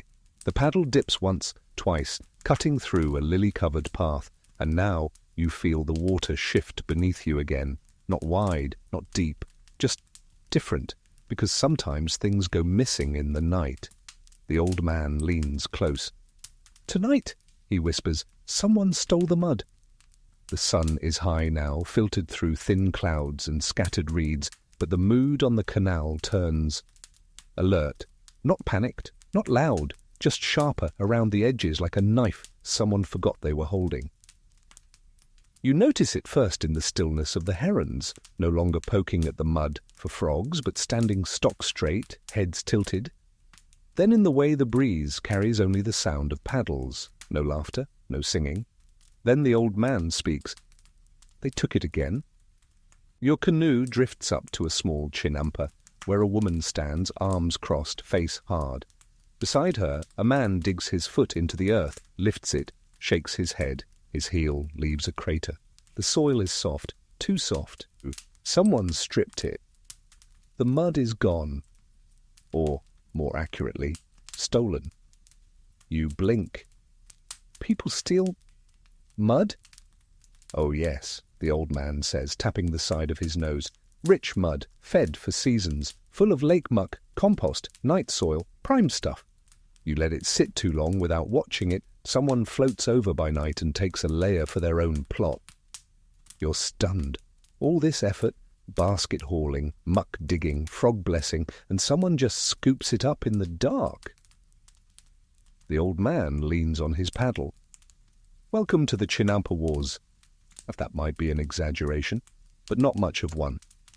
In a society where food meant power and soil meant life, stealing mud was like stealing gold. And unlike stealing corn or flowers, no one saw it vanish until the ground collapsed beneath their feet. One day, your lettuce stands tall. The next, it drowns in sunken soil and the roots turn sour. Theft like this doesn't come with swords or shouting. It comes with silence and reeds parted at midnight. Canoes wrapped in black cloth, oars that don't splash. A family working while the rest of the lake dreams. You drift closer. The man lifts a woven basket filled with what's left. Dry clumps, pale and dusty, with no weight to them. The good stuff's gone. He curses under his breath. The woman turns to the old man and spits out a single word. Quatli. He exhales slowly. Quatli, he repeats. Again. You don't know who that is, but apparently everyone else does. A known thief. Or maybe just bold or desperate. That's the tricky thing. There's rarely a straight line between villain and victim here. Sometimes a family's chinampa floods, or gets overrun by water snails, or sinks just a little too deep. And then temptation rows in. Historians still argue whether organized mud theft was widespread, or just a minor issue romanticized in later retellings. Some say it was rare. Others insist whole clans had side gigs stealing and selling soil. What everyone agrees on is this: mud mattered more than money. A boy rose up with a small crate full of twigs, traps, not for fish, for canoes, spiked bundles that float just under the surface, designed to catch a careless thief paddling too fast in the dark, effective if cruel. The woman snatches one and hurls it into the canal. The old man watches silently. These plots, he says finally. They're like family. You feed them, they feed you. And when someone strips them bare, it feels like shame. You nod. The soil here isn't just grow. Unjust ground, it's story. And someone just tore out a chapter, but the theft isn't a catastrophe, not yet. The gardeners will rebuild, dig more mud, plant fast-growing herbs to anchor the beds. But they'll sleep a little less soundly, and the canal will carry rumours. The old man steers the canoe away, slow and respectful. You glance back at the damaged chinampa. The man kneels now, gently patting the soil like a wounded pet. The woman stands guard, eyes scanning the horizon. Back in the calmer stretch of water, the old man chuckles. Once, someone stole mud from me, left a chicken feather in its place. For luck. Was it lucky? You ask. Not for them, he says. I cursed it. He doesn't elaborate. You drift past a chinampa with a small obsidian mirror hung from a willow branch. A thief deterrent, or maybe a trap. People believe mirrors can reflect intent. You wonder if the soil would glow differently when stolen, or scream. Quietly. Ahead, a boy sits cross-legged on his chinampa, carving something into a stick. A totem? A scarecrow arm? He glances up at you and nods solemnly. Mud's worth more than feathers, he says. You agree. Then realize you don't really understand the full meaning. But here, phrases like that get passed down, half literal, half magic. The old man points toward a distant stretch of chinampas, barely visible through the haze. That way, he says, there's a plot no one dares steal from.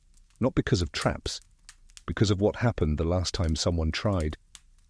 You don't ask what happened. You just keep paddling. For now the canals grow quiet again. The theft is behind you. The mud will heal. But from this point on you find yourself glancing at the water a little differently, looking for movement in the reeds, listening for oars that don't splash. Trust out here is as slippery as the soil. The mist thickens slightly as the canoe glides onward, curling low over the water like a secret that forgot how to rise. You breathe in, hoping for more flour or corn in the air. But what you get is tree bark, lake fog, and just a faint whiff of wet duck. The old man points ahead. You see it now, a small garden plot, but unlike the others, this one has a raised platform in the center. Not a shrine, not a drying rack, a kind of weathered table made from bound reeds and driftwood, and pinned to its edge a bark paper calendar, faded, fluttering slightly. We watch the days, he says, and here, apparently, is where the watching becomes something closer to worship. Calendars, yes, but also omens, signs, gut feelings, disguised as ancient wisdom. This plot doesn't grow food year-round. Sometimes it just sits, sometimes it waits, and sometimes it tells the future. You're now entering the strange, slippery territory where agriculture meets augury. You float closer and see more details. Clay figurines arranged in a circle, a half-burned twist of copal resin still smoking faintly in a broken bowl. Dried corn cobs painted black, lined up beside a string of dried frogs, possibly decorative, possibly something else. The old man pulls the canoe alongside and steps lightly onto the chinampa. You follow, careful not to jostle the basket of offerings arranged on the platform. He picks up one of the corn cobs and sniffs it. "Too much rot," he mutters. "They should have turned the soil." You get the sense this isn't just judgment, it's diagnosis. You're standing on a patch of land used not only to plant seeds, but to read signs. You look around. The plot is dotted with plants, but only the hardy kind, lettuce, amaranth, a few onions, all spaced oddly, like they were planted more for pattern than production. Some have been pulled early, others left to bolt. You squint at a short row of wilted greens. "They left them on purpose," the old man says, "to see how they rot, how the mould moves." You blink. Mould. Sometimes it curls, sometimes it spreads. One time it shaped a serpent. That was a bad year. You try not to stare. Historians still debate how much of Aztec agriculture was intertwined with superstition. Some claim the signs were merely ritual dressing, layered on after practical wisdom. Others argue the planting itself was a form of prophecy, a way to commune with the earth, test the god's mood, and guess at the health of seasons before they arrived. Here, no one argues, they just observe. You kneel beside a clay pot filled with water, floating in it, flower petals, tiny carved bones, one grain of maize. The surface is still until a single petal shifts, and the old man nods. "North wind today," he says. "Too dry for chili, good for beans." You stare into the water. The petal spins again. It feels like watching someone read tarot from a soup bowl. Nearby, a row of corn stalks leans at a strange angle, bent deliberately and tied halfway up with cord, not to grow, but to signal something. You wonder if they're markers or messengers. You move to another corner where a small boy kneels, carefully slicing open a squash blossom and peering inside with exaggerated seriousness. "Looking for worms," he says, "or eggs, or ghosts." You blink. "Ghosts?" He nods. "If the flower folds back after cutting, it means someone you forgot is nearby." He stands and walks away like that explanation didn't deserve any follow-up. You glance at the old man. He shrugs. They listen to the land. Sometimes the land mumbles. You begin to see the logic. In a world where the crops decide whether you eat, every sign matters. A wilting chili isn't just bad luck, it's a sentence. A yellowed, squashed leaf could mean bugs, drought, or divine disapproval. And when you plant in water, with mud that breathes and shifts and sometimes vanishes in the night, you'd better pay attention to whispers. One woman arrives quietly by canoe and steps onto the chinampa. She carries a dead cricket in one hand and a jar of lake water in the other. She pours the water into a shallow bowl, drops the cricket in and watches. After a moment she nods. Then she leaves. You do not ask. You walk to the platform, where the bark paper calendar has darkened with moisture. The symbols are faint, crossed reeds, falling feathers, a half moon beside a jaguar's paw. You point at one. Storm, you guess. The old man leans in. Only if it blinks. You look closer. The ink has smeared into the shape of an eye. You step back. He grins. You begin to understand that farming here isn't just food, it's story. Every planting is a sentence, every pest a punctuation mark, every rainstorm a rewrite. And some chinampas like this one are where the editing gets weird. You sit for a while, watching the breeze ripple through the water, the plants, the edges of calendars. There's a calm here, yes, but also a kind of suspense, like the land itself is holding its breath, waiting to see what happens next. The old man stands. Enough signs for now, he says. Let's see what the farmers do with them. You return to the canoe. Behind you, the bark paper flutters again. The ink still looks like an eye. You do not look back. You paddle slowly now, your thoughts weighted by the strange silence of the prophecy plot. The breeze has shifted again, warmer now with the faint scent of wild mint and duck feathers. The reeds whisper softly as you pass, and from somewhere above a pair of egrets squawk mid-flight, spiralling toward the far end of the canal, where the chinampas open up again. And then you hear it, a soft splash, then a grunt, then a voice muttering in a tone only farmers and annoyed parents use. You round a bend and find a man ankle-deep in the water, one foot braced on the side of his chinampa, his hand sunk wrist-deep into the soil. He's barefoot, shirt tied around his waist, hair slicked to one side by sweat or canal spray, possibly both. His expression is pure focus. "This," the old man says, "is how you check the pulse." The man in the mud lifts his hand and squeezes the soil between his fingers. It oozes slightly, then crumbles at the edge. He sniffs it, then nods. Apparently this means something. You're watching the morning routine of a chinampero, the kind who knows every inch of his floating field, like a sailor knows his sails. No fancy tools, no weather apps, no, just instinct, and the willingness to squish your hand into lake-fed dirt before breakfast. You dock beside his garden bed as he stands and brushes off his hands. He nods without speaking and gestures toward a row of young maize shoots. Their leaves are glossy and green, curling just enough to look confident but not cocky. He steps barefoot between the rows, moving with that unspoken awareness of every rock and root underfoot. In his other hand, a clay pot. It holds nothing but a folded square of cloth and a piece of damp bark paper. He kneels beside the chili row, one you recognize as the singing kind from earlier, and places the cloth gently over the roots of a drooping plant. Not to wipe it, not to wrap it, just to share a moment.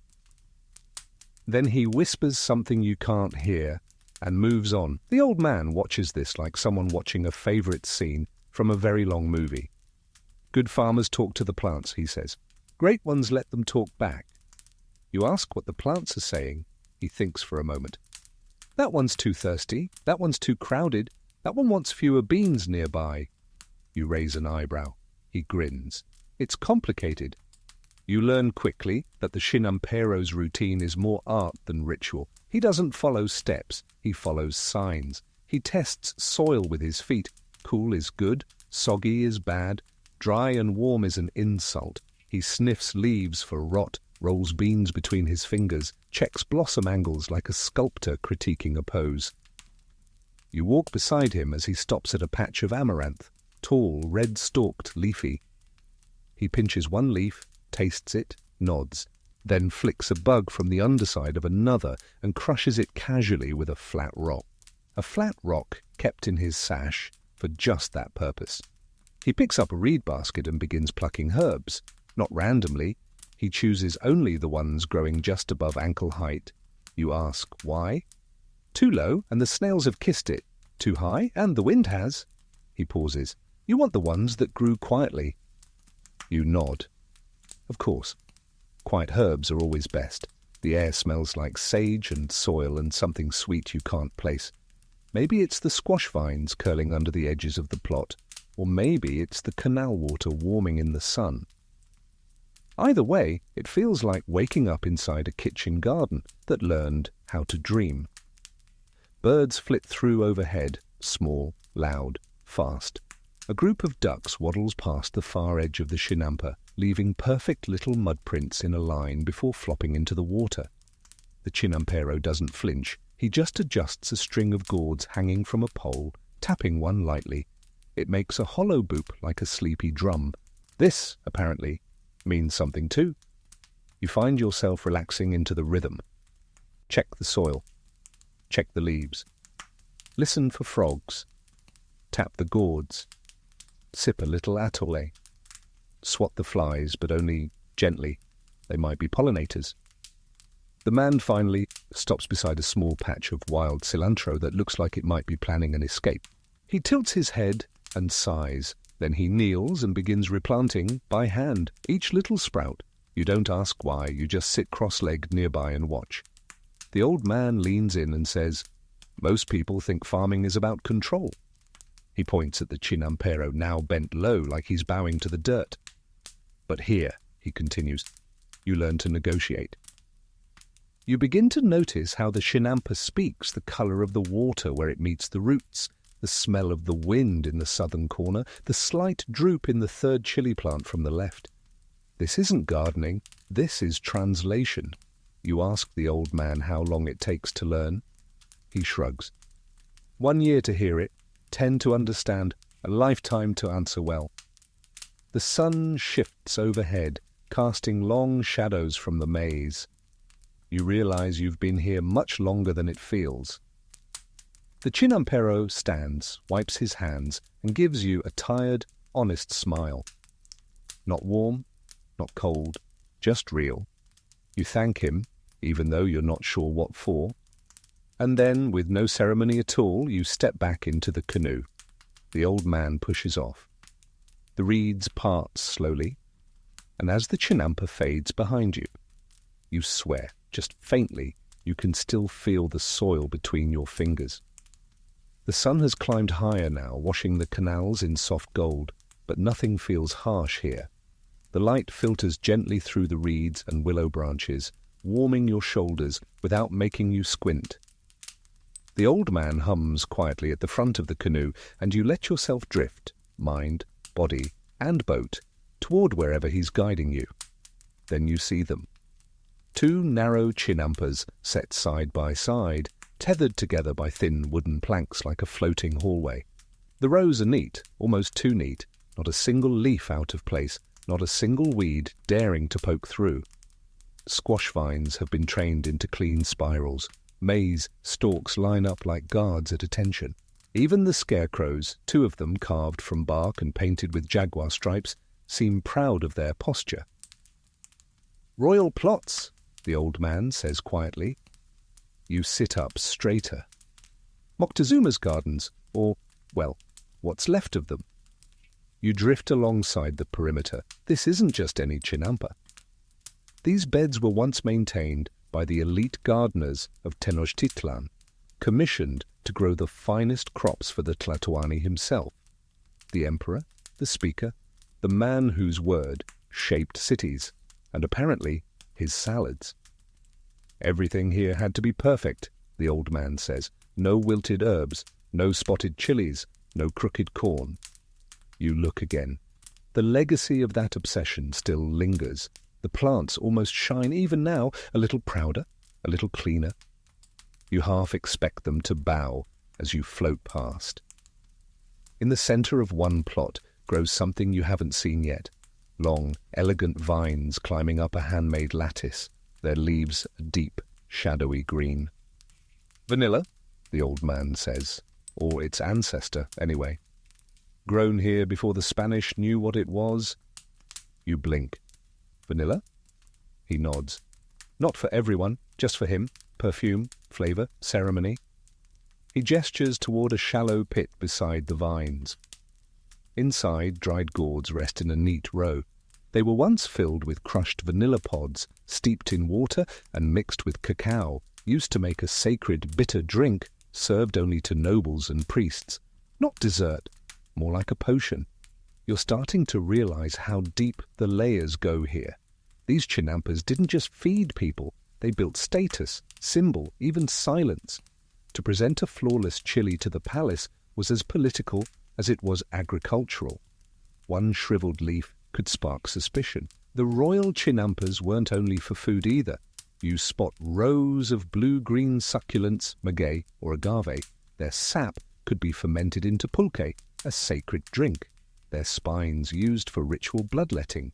Their leaves, roofing material or armor. You see a bed of xochitl flowers too, bright, spicy-scented blooms used in palace offerings and public rituals, even death ceremonies, especially death ceremonies. A group of boys tends one corner. Their clothing is neat but faded. Apprentices, maybe. They move carefully, pruning by hand, straightening maize stalks with short reed sticks and brushing dirt from the leaves like they're handling royal robes. One boy hums something tuneless but soothing. Another catches you watching and nods once, solemnly. You ask the old man how someone got a job like this. He shrugs. Born to it, or blessed by the plants, either works. You notice the water around these chinampas is unusually still, as if even the canal knows it's passing sacred ground. You float near the second plot, where strange green gourds with ridged sides hang heavy from an arched frame. You ask what they are. Calabaza de guerra, the old man says. War squash. Not for eating, he smirks. They were dried and used as containers, or helmets, or music. He picks up a small, dried gourd and shakes it once. It rattles like quiet thunder. Everything here had a second life. You look down into the water. You can almost see the reflection of the old palace, a shimmering ghost image of something golden, ceremonial, and far too large for the island it sat on. The Aztecs didn't build out. They built in, inward, down into the soil, down into the rituals, down into meaning. Historians still argue whether Moctezuma's royal gardens were purely practical or a kind of performative agriculture, food as theatre. But when you see the way these chinampas are still treated, half shrine, half orchard, it doesn't seem like anyone here ever considered them just gardens. The old man lets the canoe drift closer to a platform where clay statues sit watching the rows. They wear faded feather headdresses and one has a corncob embedded in its chest. You don't ask. A woman steps out from behind a row of sunflowers. She's holding a small dish of maize dough and something dark, maybe ground cacao, maybe crushed beans. She dips a finger, tastes it, adjusts the mixture, and then walks away again, vanishing behind the stalks like a stagehand in an elaborate play. You spot a frog sunning itself on a raised stone slab. It doesn't move as you pass. The old man leans close. These plots, he whispers, were once guarded by silence. No shouting, no whistling, no laughing too loud. The plants didn't like it. You nod. You don't make a sound. The canoe turns again. The sun glints off the surface. The chinampas fall away, but the feeling lingers that you've passed through something carefully curated for gods, kings, and perhaps, on a lucky morning, a dreamer like you. The old man adjusts his paddle and says, "Next, we feed the ones who've gone ahead." You tilt your head. "For them," he says, "the maize must still grow." The canoe slides into a narrower canal now, shaded by willow trees whose long, ribboned branches kiss the water's surface like sleepy dancers. The light softens. So does the air. You can feel the hush of the place before the old man says a word. "This," he murmurs, "is where they plant for the dead." You blink. but of course they do. In this floating world where soil is sacred and seeds remember everything, it makes perfect sense that even the afterlife gets its own garden rose. You drift beside a chinampa that looks no different at first glance, green, tidy, speckled with herbs and short stalks of young maize.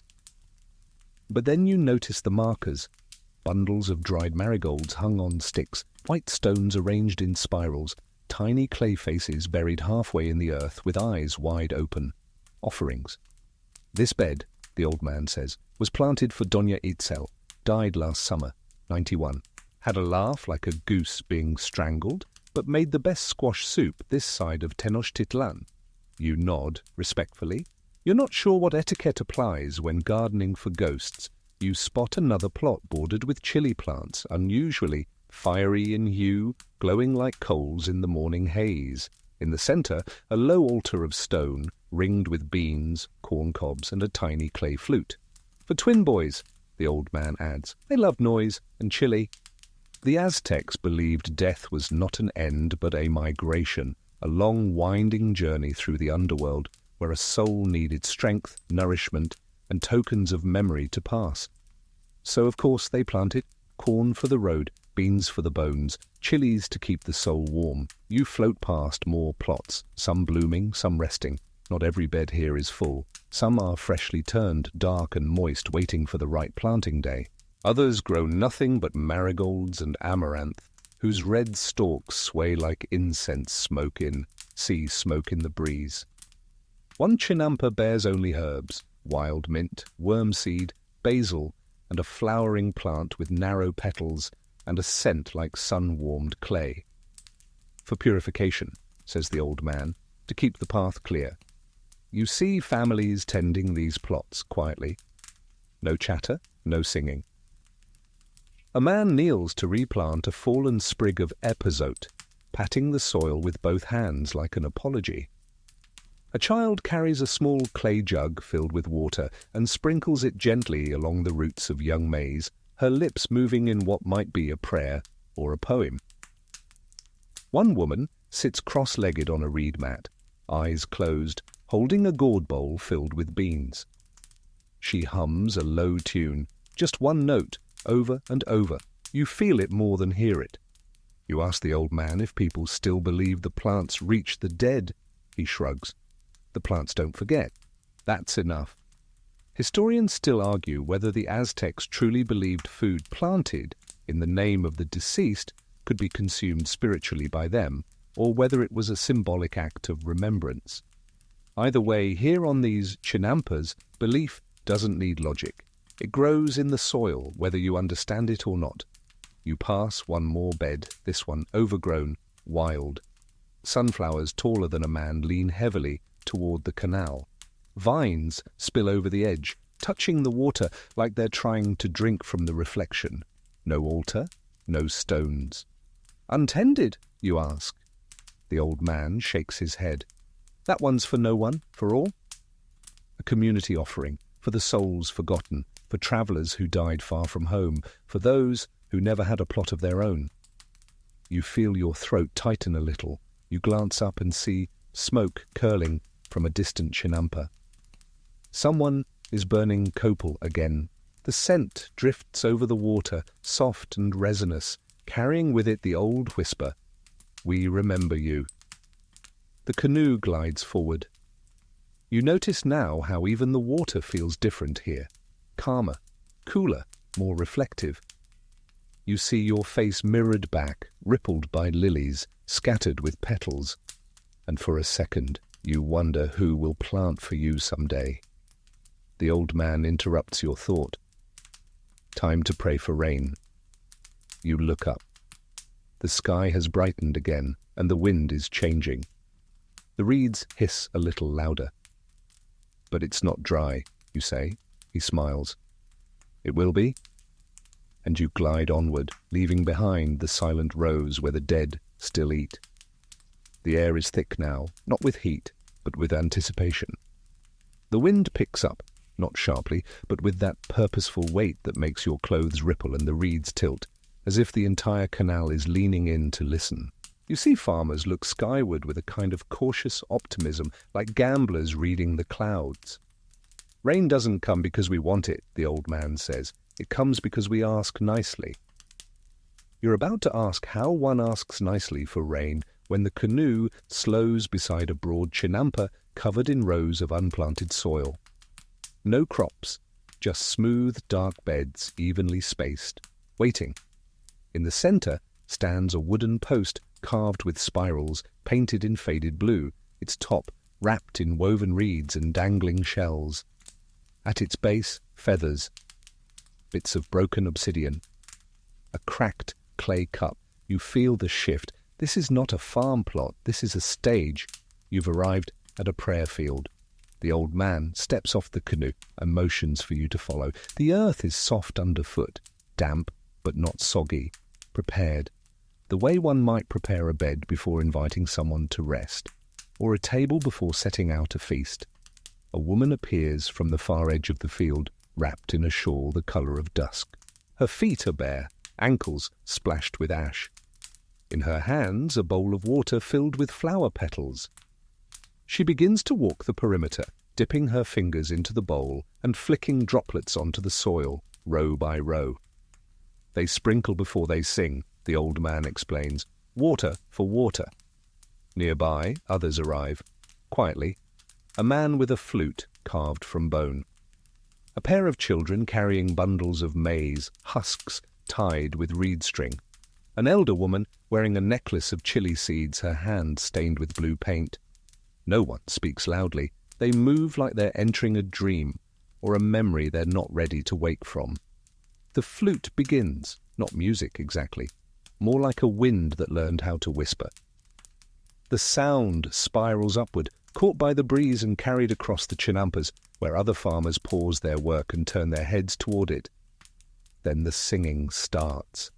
Soft voices. One at first, then more, braided together like vines climbing a trellis. No words you understand. But you don't need them. The tone says enough, please. Not too much, not too little. Come gently.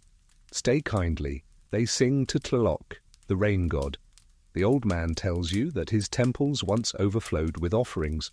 Frogs, fish, water lilies, sometimes things you wouldn't whisper before sleep. But here there are no temples, just soil, song, and the sky overhead. You ask if the rain always comes. He chuckles. No, that's the point. The soil must be ready, the canal levels measured, the signs read, but ultimately it's still a request, not a command. You spot offerings now placed at the four corners of the field, gourds filled with water, maize dough shaped like birds, petals arranged in concentric rings. A small clay axolotl sits beside one, watching silently. You wonder if it was chosen for symbolism, or if it wandered there and no one had the heart to move it. Suddenly the wind drops. The singers go quiet, and for a long, breathless moment, the field stands still. You feel the shift before you hear it. A soft plink on your arm, then another, then a quick scatter of droplets pattering against the maize husks. Rain, light, hesitant, as though the sky is testing the request before granting it. The children laugh first, just short bursts of delight before they remember to behave. The elders smile. The flute continues, now higher, like it's skipping across puddles. The woman with the shawl lifts her face to the clouds and opens her arms, petals falling from her bowl onto the earth below. They always ask before planting, the old man says. Because planting without asking is like eating without washing your hands. Rude. You let the drops soak into your sleeves. They're cool, refreshing, alive. You tilt your face upward and close your eyes. For a moment everything feels exactly right, but then, crack! A loud snap echoes from the edge of the field. Heads turn. A canoe has tipped. Someone tried to move too fast on wet planks and lost their balance. No one's hurt, but a basket of dried maize has spilled into the water. The singing stops, not out of fear, just interruption. The old man sighs. In Tlaloc's test, you help fish out the floating cobs while the children laugh again. The woman with the chili necklace clucks her tongue, but seems amused. Rain, after all, is messy.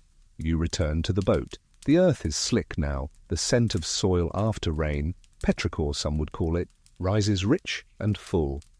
Here it's more than a smell, it's an invitation. And maybe a warning. Too much rain, and the canals flood. Too little, and the maze dries where it stands. It's a dance, this whole floating world. And Tlaloc's always leading. As the boat drifts away from the field, you look back once. The singers are walking home. The flute has stopped. The woman in the shawl places her empty bowl on the altar and wraps the feathers tighter around the post. The sky is clearing again, just a brief blessing, just enough to remind you this garden grows only when the gods feel generous. The old man leans forward. "You've seen the prayers?" he says. "Now let's see the trees." You glance ahead, and on the horizon, rising from the rows like ancient sentinels, are the willows, the ones that hold the gardens together. The rain has passed. A brief whisper, a gentle nod, now tucked away behind clouds as the sun peeks back out, diffused and golden. The chinampas glisten like polished obsidian, water pooled in quiet puddles along the rows, glinting between the maize roots and along the leaf edges. You trail a finger through the reflection and feel a shiver, not from cold, but from the knowledge that everything here is held together by something deeper than soil. You look up. The trees are here. They stand tall and twisted, not grand in size, but in presence. Willows, mainly. Ahuejotes, they're called. You pass one close enough to see the bark, deeply grooved, flaked in places, damp with moss at its base. Its roots plunge down through the chinampa like anchors, disappearing into the lakebed below. This tree, you realize, is holding the island in place. "These are the bones," the old man says, tapping his paddle once against the trunk as you drift past. Without them, the garden floats away. You glance behind you, half expecting a row of chinampas to slowly unhook themselves and drift off like rafts into the mist. "They don't actually float," you say, remembering from earlier. The old man smiles. "No, but they could, if not for these." The willows were planted not for their fruit, or for shade, or even for their beauty, though they are beautiful in that patient, knowing sort of way, but for their roots. Their job was to hold, to grip, to tether. Each chinampa had them along the edges, spaced like quiet guardians, woven into the construction from the very beginning. You float past a stretch where younger trees, no thicker than your wrist, stand in rows, their roots just beginning to bite into the earth. "Young ones can't hold much yet," the old man says, "but they learn."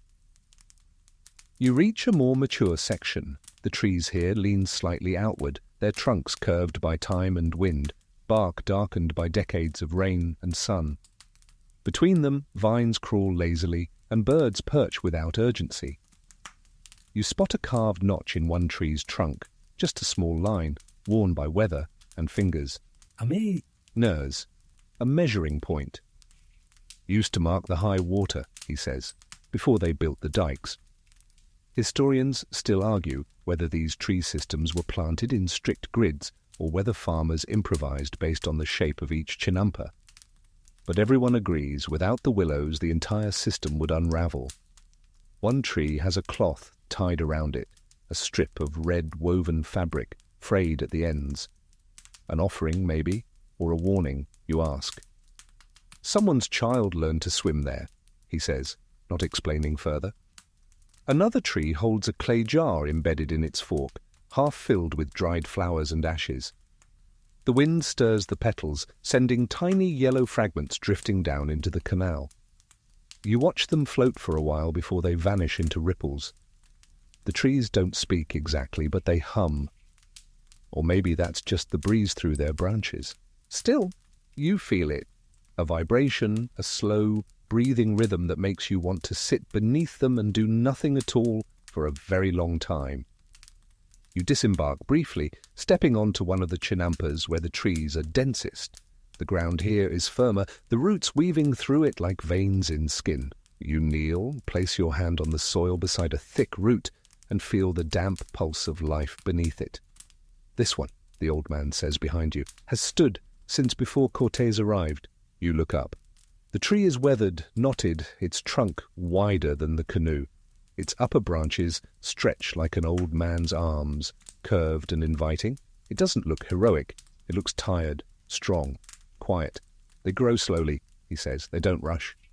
You sit for a moment beneath its branches. A bird sings above, 3 notes, then silence.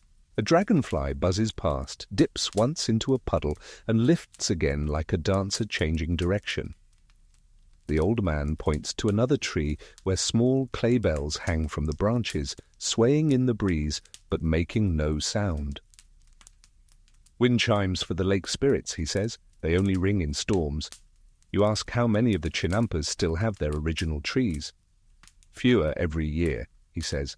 Some were cut, others drowned. A few just stopped holding. He kneels beside a stump, all that remains of one such tree. You touch the rings inside, dozens of them, maybe hundreds. A whole lifetime in each circle, a story you'll never hear. Still, new ones are planted. Saplings staked and wrapped. Hope with leaves. As you push off again, the water carries you through a narrow stretch where the trees form a canopy overhead. Light flickers through the branches, dappling your arms with shadows that look like writing. People always ask what made the Chinampas last, the old man says. The mud, the plants, the gods. He points upward. No one guesses the trees. You drift under the last of them, the branches trailing into the canal, a few leaves brushing your shoulder. You don't move, you let them touch you, you let them remember you, and as the sunlight brightens and the trees grow thinner, you feel the silence of the grove remain, tucked in your chest like something rooted. The old man smiles again. Come, he says. The children are waiting. You glance ahead and see flashes of colour, baskets, splashes, giggles. The next chapter is already unfolding, and you paddle toward it. The branches thin, the trees fall behind, and ahead a new kind of music rises, not flute or chant, but laughter, unfiltered and bright, echoing across the water like marbles bouncing on clay. The reeds part slowly, revealing a Chinampa bursting with life and movement. Children. You blink. After all this stillness, sunlit roots, silent altars, soil red like scripture, it almost startles you to hear joy that doesn't ask permission, but here it is, in full bloom. One boy leaps from the Chinampa edge into the canal, his splash sending a chorus of delighted shriek skyward. Another girl, her braids flicking water as she turns, waves a reed basket triumphantly in the air, already half filled with floating lettuce and something that looks suspiciously like lake spinach. They're not playing, the old man says with a wink. Well, not just playing. You step onto the Chinampa and instantly feel the texture shift. The soil is softer here, more forgiving, well trodden by small bare feet and the occasional muddy tumble. But the plants are flourishing, wild, unruly, and clearly loved. This is the domain of the next generation, the children of the lake. You watch them work and play with a rhythm that blurs the line between the two. One boy gently scoops tadpoles into a hollow gourd, murmuring something to each before tipping them back into the water. A girl uses her knees to hold down a squash vine as she tugs a ripe pod free. It snaps with a sound like satisfaction. They learn by doing, the old man says, not from scrolls. You ask if younger children are assigned tasks or if they simply imitate what they see. They're born into it, the old man says, watching a tiny girl balance a reed basket on her head with both hands. The lake teaches them before their parents do. One boy runs up with something cupped in his palms. He opens them to reveal a tiny turtle, its shell glistening, its legs paddling the air. He giggles, shows it to you, then sets it gently at the edge of the Chinampa, where it slips back into the water with a barely audible plop. He names them all. Someone whispers nearby. You're not sure if they mean the turtles or the boys. You sit for a moment on the edge of the garden, your feet dangling just above the canal. Two girls pass behind you, carrying bundles of watercress, dripping trails along the soil. They sing a rhyme you don't understand, but the rhythm is unmistakably a harvesting chant. You hum along, just a little behind. In the center of the chinampa, a clearing has been made. No plants, just a flat circle of packed earth. Here a game is underway, small stones arranged in patterns, each child taking turns moving them across the dirt in a system of rules known only to the group. It seems absurdly complicated and absolutely sacred. Every garden needs play, the old man murmurs, even the ones with serious things to grow. A boy, slightly older, full of pride, approaches you holding a basket of amaranth. The stalks are tall, the leaves full. He explains slowly that he planted them himself and that the seeds were soaked in lake water, not just for growth, but to remind them where they come from. You try not to show how moved you are. The old man chuckles. Don't cry, he'll think he won. You watch as the children help each other hoist baskets onto the canoe. One girl slips and falls into the mud with a shout of surprise. Instead of embarrassment, she laughs, wipes her face, and smears a bit of soil onto the cheek of the boy next to her, just enough to start a tiny war. Soon, three of them are chasing each other around the maize rows with shrieks and squeals, flinging clods of mud like they're sacred missiles. You tense? Aren't they ruining the garden? But the old man shakes his head. That's how the beds stay alive. Stir the surface, keep the topsoil loose. It's play and it's maintenance. You marvel again at the way everything here does more than one job. One boy builds a structure from twigs beside a shallow pool of canal water. It's nothing grand, just a square pen, a ramp, a small circle of stones inside. What's it for? You ask. To trap dreams, he says plainly, then runs off before you can follow up. You turn and watch as a group of children gently gathers flower petals from the marigold border, some collecting in clay bowls, others simply tucking them behind their ears. One girl braids, stems into a loop and places it atop a young maize plant like a crown. The old man watches her with amusement. Royal corn, he whispers. You begin to understand something. These children aren't being trained to become gardeners. They already are. This is no apprenticeship. This is inheritance. They're born with one foot in the water and one in the earth, speaking both fluently. They don't just learn where the frogs sleep or how to tie the vines. They learn when the soil is sad, when the wind needs to be thanked, how to sing to the roots, and when to hush so the beans can concentrate. The sun begins to dip lower in the sky. Shadows stretch across the chinampa. One by one, the children begin to settle. Baskets are filled. A few sleepy heads rest against squash mounds. A boy leans back against a pile of reeds and fans himself lazily with a maize husk. The old man gathers the baskets and helps you back into the canoe. As you push off, you look back and see the children watching, still and quiet now, waving slowly. You wave back. And just before you turn away, one girl cups her hands to her mouth and calls, "Don't forget us!" The old man says nothing. He just paddles, slowly, steadily.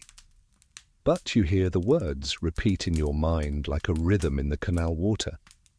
Don't forget us. You won't. You couldn't. Not now. The laughter fades behind you, softened by distance and the hush of the approaching evening.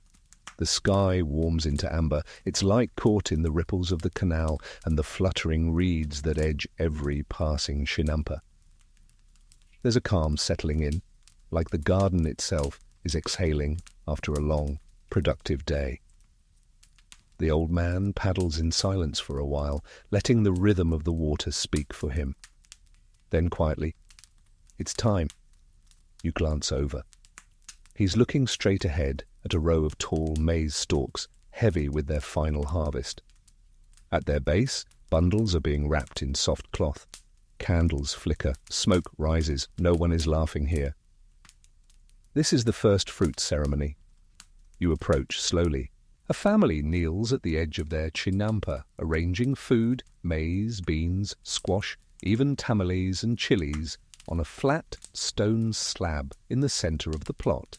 Each item is placed with care, not to feed the living. Feed the living, but as thanks to the unseen gods, ancestors, the lake itself. The first harvest doesn't belong to you, the old man says. You give it back. You step ashore and feel the change in air. There's no music, no chatter. Just the low murmur of prayer and the scent of roasted maize wafting from a clay dish, warming on a small fire. One girl arranges amaranth stalks around the offering bowl like a frame. Another sprinkles dried marigold petals in a wide circle. A boy holds a bundle of corn husks close to his chest like a blanket. He rocks slightly, whispering into it. What's he saying? You ask. The old man shrugs. Maybe a story, maybe just remembering. The father lights a stick of copal and waves it in slow, smoky arcs over the food. The family joins in a chant, low, steady, almost like breathing. The smoke curls upward, and the canal reflects the firelight, broken into shimmering lines. The old man leans close.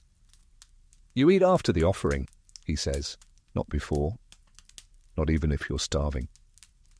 You watch as one of the maize bundles is gently unwrapped and placed on the altar. It isn't eaten, not even touched again. It will stay there until the next moon, left for the wind, the water, the birds, and time. The idea isn't efficiency, it's reverence. People forget, the old man murmurs. This whole city used to eat because someone remembered to say thank you. You see other families now on neighboring chinampas, repeating the same ritual, some simpler, some elaborate. One woman has arranged her food offerings in the shape of a spiral. Another offers only a single tamale and a cup of water, but places them with trembling hands. Historians debate whether this ceremony was done on a fixed calendar day or if it varied by family, by crop, by whim of the gods. But here it's simple. The first fruit ripens and you offer it. That's all the schedule you need. A small canoe approaches, steered by an elder man with 3 bundles of herbs at his feet. He exchanges quiet words with the family, offers one of the bundles, and slips away. It's a trade, not for food, for presents.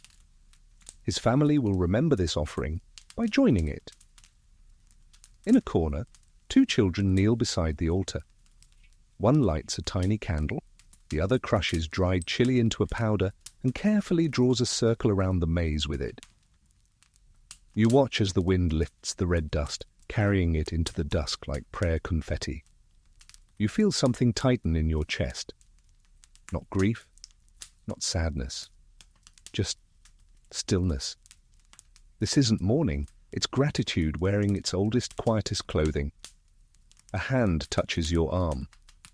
One of the girls is holding out a small dish, beans and amaranth, pressed into a kind of soft cake. Her eyes are steady.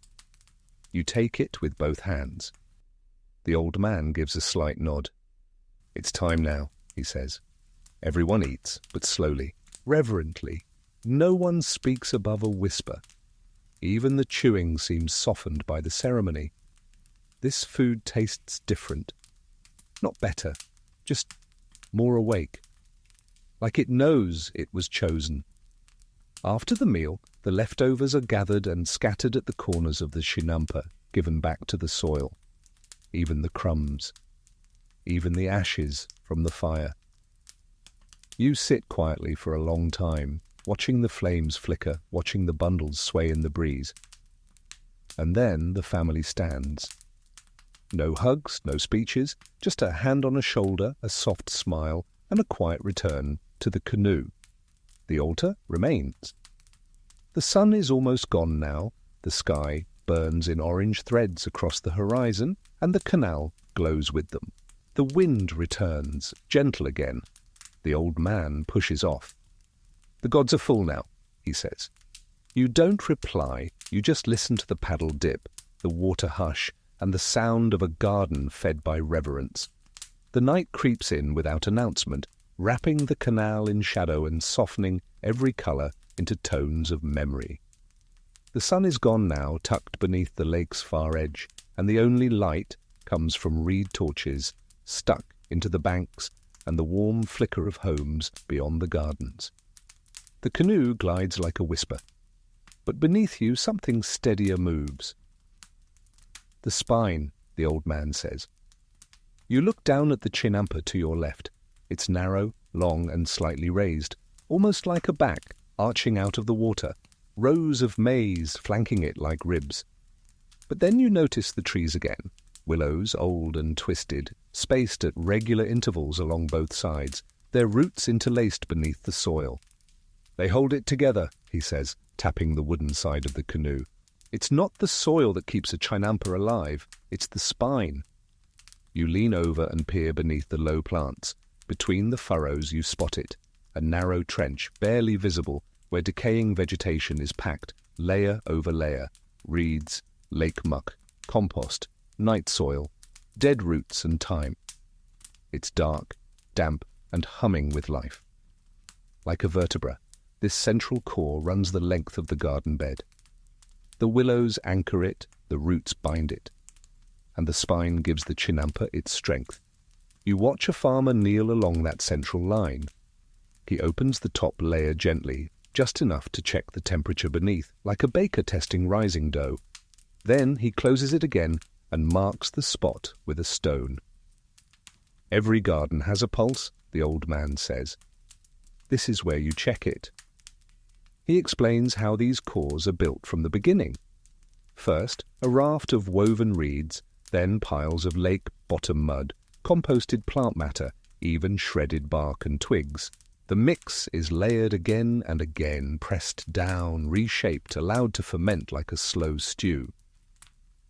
Some cores are new and still warm, others are ancient, passed down like soil heirlooms. You float past one such heirloom. Its sides are ringed in carved stones, simple spirals, some painted with red ochre. The farmer here keeps chickens, and they walk along the top of the spine like sentries, picking at insects and fluffing their feathers. A boy crouches at the edge, holding a small cup of water. He pours it into the central groove. You hear it trickle, then vanish. Gone, absorbed. He listens, nods, then runs off. Water test, the old man says. If it disappears, the spine's still thirsty. You begin to notice them now everywhere. Some are marked with gourds, others with string. One has a line of shells embedded in the top, and another has a reed whistle buried at one end, for the ancestors, the old man claims. Historians debate whether this spine method was documented in writing or simply passed on through practice, generation to generation, without ever touching paper. No one agrees, but you're starting to understand not everything sacred is written in ink. Some things are written in compost and sweat. The canoe drifts past a chinampa with a broken spine. You see it right away. The rows sag, the trees list sideways, the soil has cracked in places, and weeds have moved in like squatters. A woman stands beside it, arms folded, staring. She'll mend it, the old man says confidently. They always do. Mending a chinampa spine isn't like patching a wall. It takes weeks, sometimes seasons. You drain sections, dig out the bad parts, replace the rot with fresh muck, feed it herbs and ash, even sing to it if you're old-fashioned. Then you wait and hope it holds. You watch a team of 2 young men mixing compost near the edge of another chinampa, their hands elbow deep in something that looks like stew but smells like purpose. One whistles, the other hums. They're building a new spine from scratch. A woman nearby untangles a root ball that's tried to spread sideways instead of down. She whispers something under her breath, an encouragement maybe, or a warning. The spine doesn't just hold the earth, the old man says. It holds memory. You lose that, you lose everything. You pass another core under repair. Someone's marked each planting row with feathers. A chicken pecks near the edge, unconcerned. A toddler watches with wide eyes, gripping a smooth rock, like it contains answers. You wonder how many generations have touched this same soil, planted these same rows, rebuilt the same spine? The answer doesn't come, but the feeling does. Quiet awe, threaded with mud and continuity. You look up. The stars are out now, reflected on the water so clearly you're not sure which way is up. The spine, the old man says softly, is like the stars. You don't always see it, but everything moves because of it. You nod, and the canoe floats on, guided by silence, memory, and the unseen thread that holds every island, every person, together. The stars shimmer above you now, full and slow, their reflections flickering across the water like 1,000 fireflies trapped just below the surface. The wind has died down to a hush, and the world feels suspended in a long exhale. You drift quietly past the edge of a wide, empty chinampa.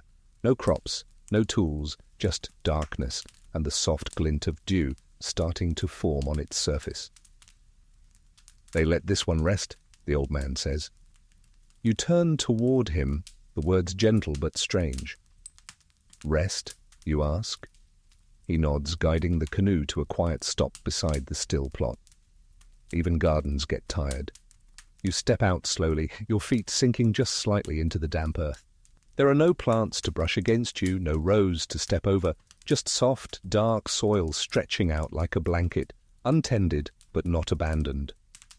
You kneel and run your fingers through the top layer. It's cool, alive in a sleepy way.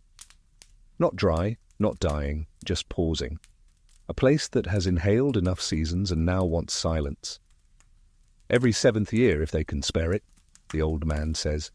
They let it go fallow, no planting, no digging, just mulch, dreams, and patience. You look around. Here and there, traces of life, sprigs of wild mint, a low swirl of moss, beetle track zigzagging across the surface. But no human order, no symmetry. It's a chinampa on vacation. This is when the real work happens, he adds.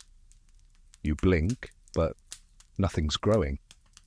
He crouches beside a mound where a faded gourd lies cracked and empty.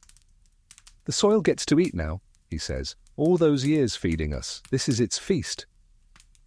You glance across the empty garden again and see it differently now, not barren, full of what was, full of the tiny lives and molecules rebuilding, recomposing, becoming more than what they were. It's the quiet that does it, the old man says. Silence makes room. You think of all the noise, tools clinking, birds screaming, children laughing, wind whistling, and then feel the weight of this stillness. There's no ceremony for letting a chinampa rest, no songs, no offerings, no midnight fires, just a decision and time. Some farmers sneak in anyway, drop bits of compost, whisper to the worms, maybe bury a cracked pot filled with herbs like a time capsule, not to cheat, just to comfort. Historians still argue whether fallow cycles were a widespread Aztec practice or a luxury afforded only to wealthier landholders with more plots to spare. But here it's sacred.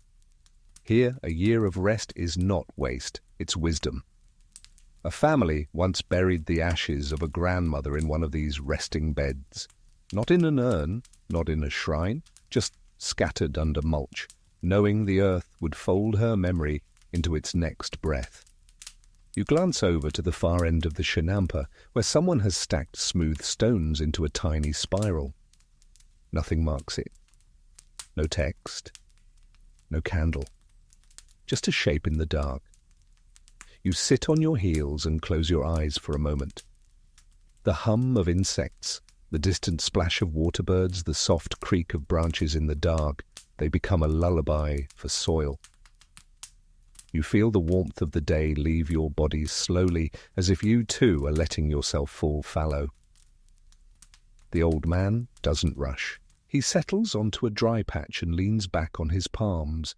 You can't plant every season, he says. Not in the earth, not in yourself. You look up at the sky. You hadn't realized how bright the stars had become. Without torches nearby, and without the distraction of harvest or conversation, the sky unfolds above you like a story told in silver ink. There's Orion, there's the scorpion's tail, and somewhere above the horizon, the star the Aztecs watched for planting signs, though no one remembers which one exactly. Some say it changed every generation. You imagine farmers kneeling on this very soil, centuries before you, staring at the same night sky, hands dusted in loam, wondering the same question: is it time yet? The old man stands at last, brushing soil from his knees. Come. It sleeps now. You rise slowly, reluctant to leave, but the canoe waits. As you push off, the chinampa falls behind, fading into shadow. And though it looks like nothing, you know it holds everything: roots and rest, echoes and softness, breath and memory. Tomorrow, the old man says softly, they'll plant the ones that sing. You look ahead. The next plot glows faintly with fireflies, and the air smells of basil and something sweeter. But you'll carry the silence of this resting garden with you for a long time. The canoe glides forward, slicing through a corridor of fireflies. They flicker like stars fallen low, dancing just above the water's surface, casting tiny reflections that vanish the moment you try to count them. There's no urgency now, just that slow, syrupy feeling of time thickening with night. The scent reaches you before the sight does. Sweet, herbal, floral, and slightly peppery. It coils through the air in strands like smoke with memory. You breathe in deeply, and the old man gives a satisfied grunt. Now, he says, we visit the singers. You drift beside a chinampa unlike any other so far. No maize, no beans, no squash. Instead, it's covered edge to edge in herbs, flowers, and low, leafy plants whose names you don't recognize, but whose scents you feel in your chest. This is the plot for sound and scent, the garden for senses and for healing. The Aztecs didn't just grow food, they grew medicine and music. The first row is full of tlaxcitl, the creeping herb whose bitter leaves could be crushed to soothe fevers or chewed to calm a restless stomach. You reach out and brush your fingers over it. The leaves respond, not visibly, but energetically. A vibration, a readiness. Everything hums, the old man says. You just need ears that know how to listen. A cluster of flowers with pale pink petals and lemony scent fills the second row. Quetzalcoatl, ancestor of the modern poinsettia. Its color is muted in the night, but you sense the vibrancy pulsing just under its surface, like something held back until daylight. Next comes axolotl, the sour fruit used to calm inflammation and quicken recovery. Tiny trees line the row, no taller than your shoulders, each bearing a few sharp little green bulbs.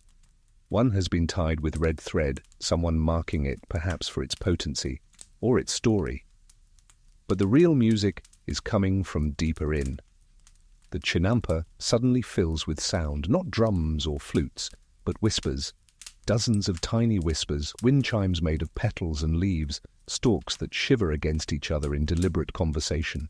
The ayotl, or rattling gourds, sway on their vines, their dry shells brushing together with the soft click of hollow knuckles. Some are carved, others painted. Each one seems to know its part in the song. You hear a clicking from the far edge. A small group of musicians, young and old, are seated cross-legged on woven mats. Each holds a different kind of plant-based instrument. One beats a rhythm on a dried maguey stalk, another plucks reeds like strings, a third gently strikes two pods together, their seeds rattling like bone dice in a leather pouch. They used to believe the garden liked music, the old man whispers.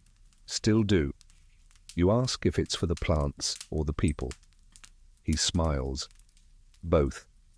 Historians still debate whether this musical cultivation was widespread or ceremonial, but some claim that in the capital, specialist gardeners sang to their plots at dawn and dusk, not just to appease spirits, but to keep rhythm with the watering and planting cycles, ritual and routine braided into one.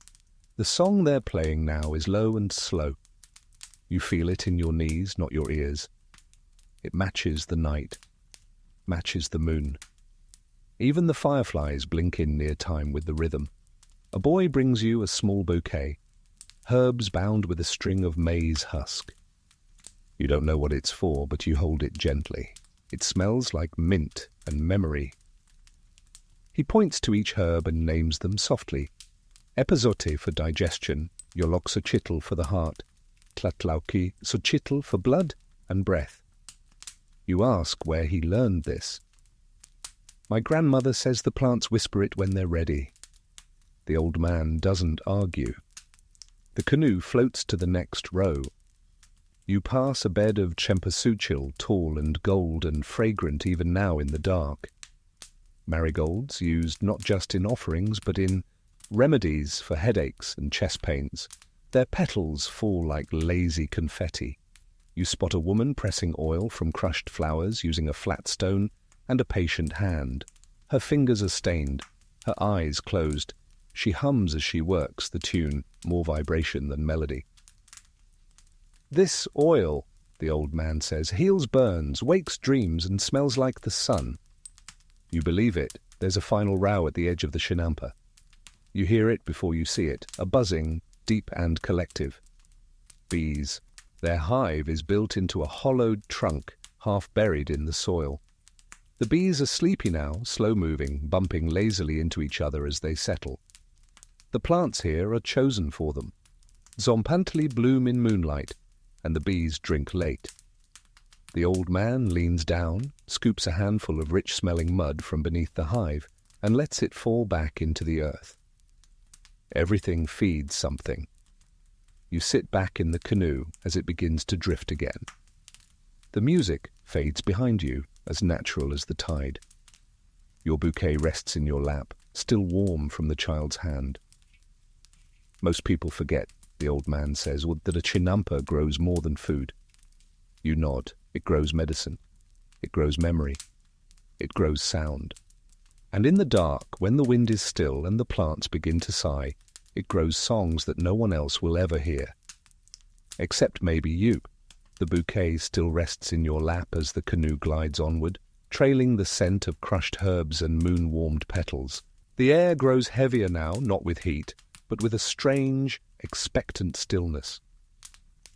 The kind of quiet that makes the hair on your arms lift, not from fear, but from some invisible warning written in the dark. The old man slows his paddling. Ahead, a chinampa rises, different from the others. The plants are low, sparse, the rows are uneven, some half-dug, others overgrown. A crooked scarecrow leans sideways at the edge, dressed in rags stiff with dew, its face made from a gourd long since shriveled into a grimace. This one's troubled, the old man mutters. You look closer. The signs are all there. Maize with spotted leaves, wilted squash flowers, beans twisted into knots. Something's wrong. You feel it. He pulls the canoe close, ties it to a branch, and steps off. You follow, hesitating only a moment before your feet hit the soil, which is oddly soft. Not fertile soft, but spongy, like it's been disturbed too often, dug up and reburied in a rush. There was a death here, he says. You pause. Not a person, he clarifies. A garden.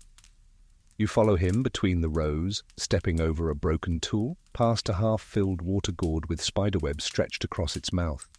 The plants here aren't just dying, they're confused. Beans climb into nothing. Corn curls downward instead of up. Vines wrap around each other like they're trying to strangle a secret. They say, the old man begins, if you plant during a cursed moon, the roots won't know where they are. You ask what? You ask what a cursed moon looks like? He shrugs. Like any other moon, that's what makes it dangerous. He stops at the center of the chinampa, where a patch of bare soil sits in a jagged square. No weeds, no sprouts, just empty space. This bed won't grow anything. Not since the rain came early that year. He kneels beside it and places his hand on the ground. You do the same. The earth is cool, not dead, but withdrawn, like it's listening to something beneath itself. Farmers here have their own theories. Some say this plot was overworked. Others say it was poisoned by salt water, by jealousy, or by a bad omen buried beneath. Historians still argue whether such crop failures were caused by poor drainage nutrient loss, or superstition. But the families here, they don't need an academic answer. They live with the soil. They trust its moods. The old man reaches into a pouch at his side and pulls out a bundle wrapped in cloth.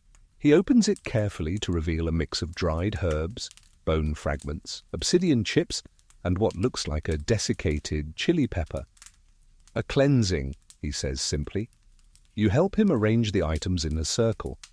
He scatters the herbs while murmuring something under his breath, something rhythmic and old. Then he sprinkles water, lake water, mixed with ash, along the perimeter. No one watches, no one interferes. The chinampa is still. Then out of nowhere, a frog croaks loudly from a nearby canal. The old man freezes, then grins. That's a good sign. You want to ask why, but somehow you already know. If the frogs return, so will the roots. He stands, brushes the soil from his knees, and looks around the chinampa like a doctor finishing a checkup. You can't always save a patch, he says, but you can stop the rot from spreading. You glance toward the next row over, a small plot where new amaranth sprouts peek from the soil, their red tips fresh and unbothered. Hope, planted next door to ruin. You walk together back to the canoe past another marker, this one a stick wrapped with bits of cloth, the corners scorched. A warning or a memory? Maybe both. As you drift away from the cursed chinampa, you look back once more. The scarecrow has shifted slightly in the wind, its gourd face now tilted upward, as if watching the stars and remembering how the garden used to sing. Every garden tells you something, the old man says, even when it's quiet. You nod, your bouquet still in hand, the scent of epizot now mixing with the faint tang of smoke and something ancient and bitter. Sometimes even the most beautiful floating gardens hide something darker beneath their roots, and yet you keep floating, because tomorrow they'll plant again. The moon has climbed higher now, painting a silver path across the canal's surface. It shimmers with every ripple, casting ghostlight on the reeds, the trees, and the backs of the sleepy birds tucked along the banks. The old man guides the canoe forward with long, slow strokes, not in a hurry, but not meandering either. There's a destination in mind. You can feel it. We're going to the keeper, he says. You glance up. The what? The seed keeper, he repeats. The one who remembers. You sit up straighter. The chinampas begin to narrow. The canals close in, lined with vines heavy with night-blooming flowers, their white petals glowing like stars among stars. The scent is thick and floral, jasmine, maybe, or some Aztec cousin that only blooms when no one's looking. At last, you reach a garden that seems to fold in on itself. No symmetry here. No neat rows or ceremonial markers. Instead, you find winding paths of soil curling like question marks, plots of every shape and size, as if someone tried to plant dreams and couldn't quite make them straight. She's waiting in the middle, sitting cross-legged on a stone slab surrounded by baskets. The seed keeper, an old woman wrapped in 3 layers of woven shawls, her grey braid coiled around her neck like a serpent resting between naps. Her fingers are stained dark, indigo, clay, and something red that might be from crushed beans or memory. She doesn't greet you, doesn't look up right away. She's counting seeds, one by one. You kneel beside her. The old man steps back, letting the moment settle. She finishes her handful, places the last seed gently into a gourd bowl, and then finally lifts her eyes. They're cloudy, but focused, the kind of eyes that see backward more clearly than forward. "You're not from here?" she says softly. You shake your head. "Good," she replies. "You'll remember different things." You ask how many seeds she keeps. "Enough to feed a city," she says. If the city remembered how to listen. She gestures to the baskets. One is filled with tiny black kernels, each shaped like a raindrop. Another holds beans with streaks of violet and copper. One basket overflows with amaranth so red it looks like dried blood. You reach toward a pale yellow kernel the size of your thumbnail. She pulls your hand back gently. That one's sleeping. She explains that each seed has its own rhythm, its own sleep cycle. Some are ready within days, others wait for years. Some wait for generations, seeds passed down but never planted, waiting for the right voice to wake them. You ask how she knows when it's time. She taps her temple. They tell me. The old man chuckles in the background. She's not kidding. The seed keeper begins to sort again, this time humming softly. A low tune, almost beneath hearing. As she hums, her hands move faster. She separates maize by color: black, blue, yellow, red, white. 5 hues, 5 stories. The Aztecs believed each color had a purpose. Red corn for ceremonies, blue corn for the sick, white for purity, black for strength, yellow for life. She hands you a white kernel. This one's for remembering. You hold it in your palm. It's smooth and warm somehow, despite the night air. You ask her how long she's kept seeds. Since before the rains changed, she says. You don't ask her age. She stands slowly and moves to a larger basket, where seed pods crackle softly inside. She opens one and shows you a kernel with a swirl on its surface. That's from the drought, she says. Still good. Historians still debate how long Aztec seed banks lasted, whether they were seasonal stores or permanent collections passed between families. Here, it doesn't feel like a debate. It feels like truth. You glance around the chinampa. Every edge is alive. Herbs drying on reed mats, gourds hung from low branches, stones arranged in spirals. There's no waste, no randomness. Every item knows its place. She pulls out a bundle wrapped in soft bark and tied with reeds. Inside, seeds so small they could be dust. "'Tis flower," she says. "We only plant these if the sun goes away." You ask what that means. She doesn't answer. Instead, she hands the bundle to the old man. "Put these somewhere cold," she says. "Somewhere quiet." He nods. You sit with her a while longer. She shows you how to split open pods with your thumbnail, how to sniff for mildew, how to test fertility by weight alone. You don't speak much. The lesson is in the hands. At one point, she stops and looks at you again. "You're going to leave," she says. It's not a question. You nod, but you'll remember. Another nod. She places 3 seeds in your palm, a blue maize kernel, a black bean, and a fleck of amaranth, smaller than a tear. "You'll know what to do." You press your hand to your chest. She returns to her sorting, her humming, her soft rearranging of potential. The old man gestures and you step back into the canoe. As you drift away, the light dims further, and the seed keeper becomes a silhouette among baskets. A single shape at the center of a sleeping garden, counting futures 1 grain at a time. The canoe rocks gently. The seeds in your hand are warm. And the water ahead is very, very still.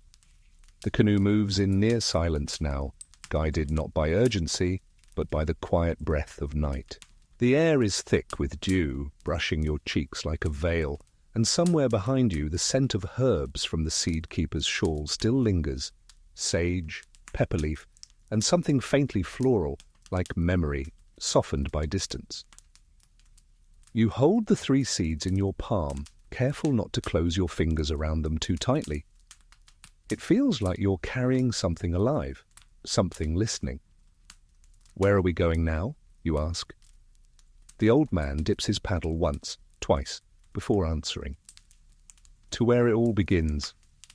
The canal widens, not drastically, not like a river, just enough that you feel the openness shift around you, the edges drawing back as if the chinampas themselves are stepping aside for a moment of reverence.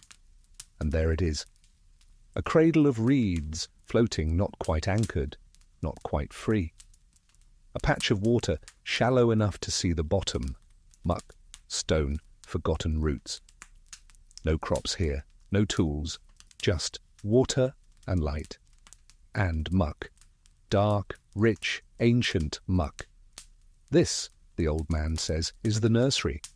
You drift toward the center. At first glance, it seems like nothing more than lake silt and tangled reeds, but then your eyes adjust.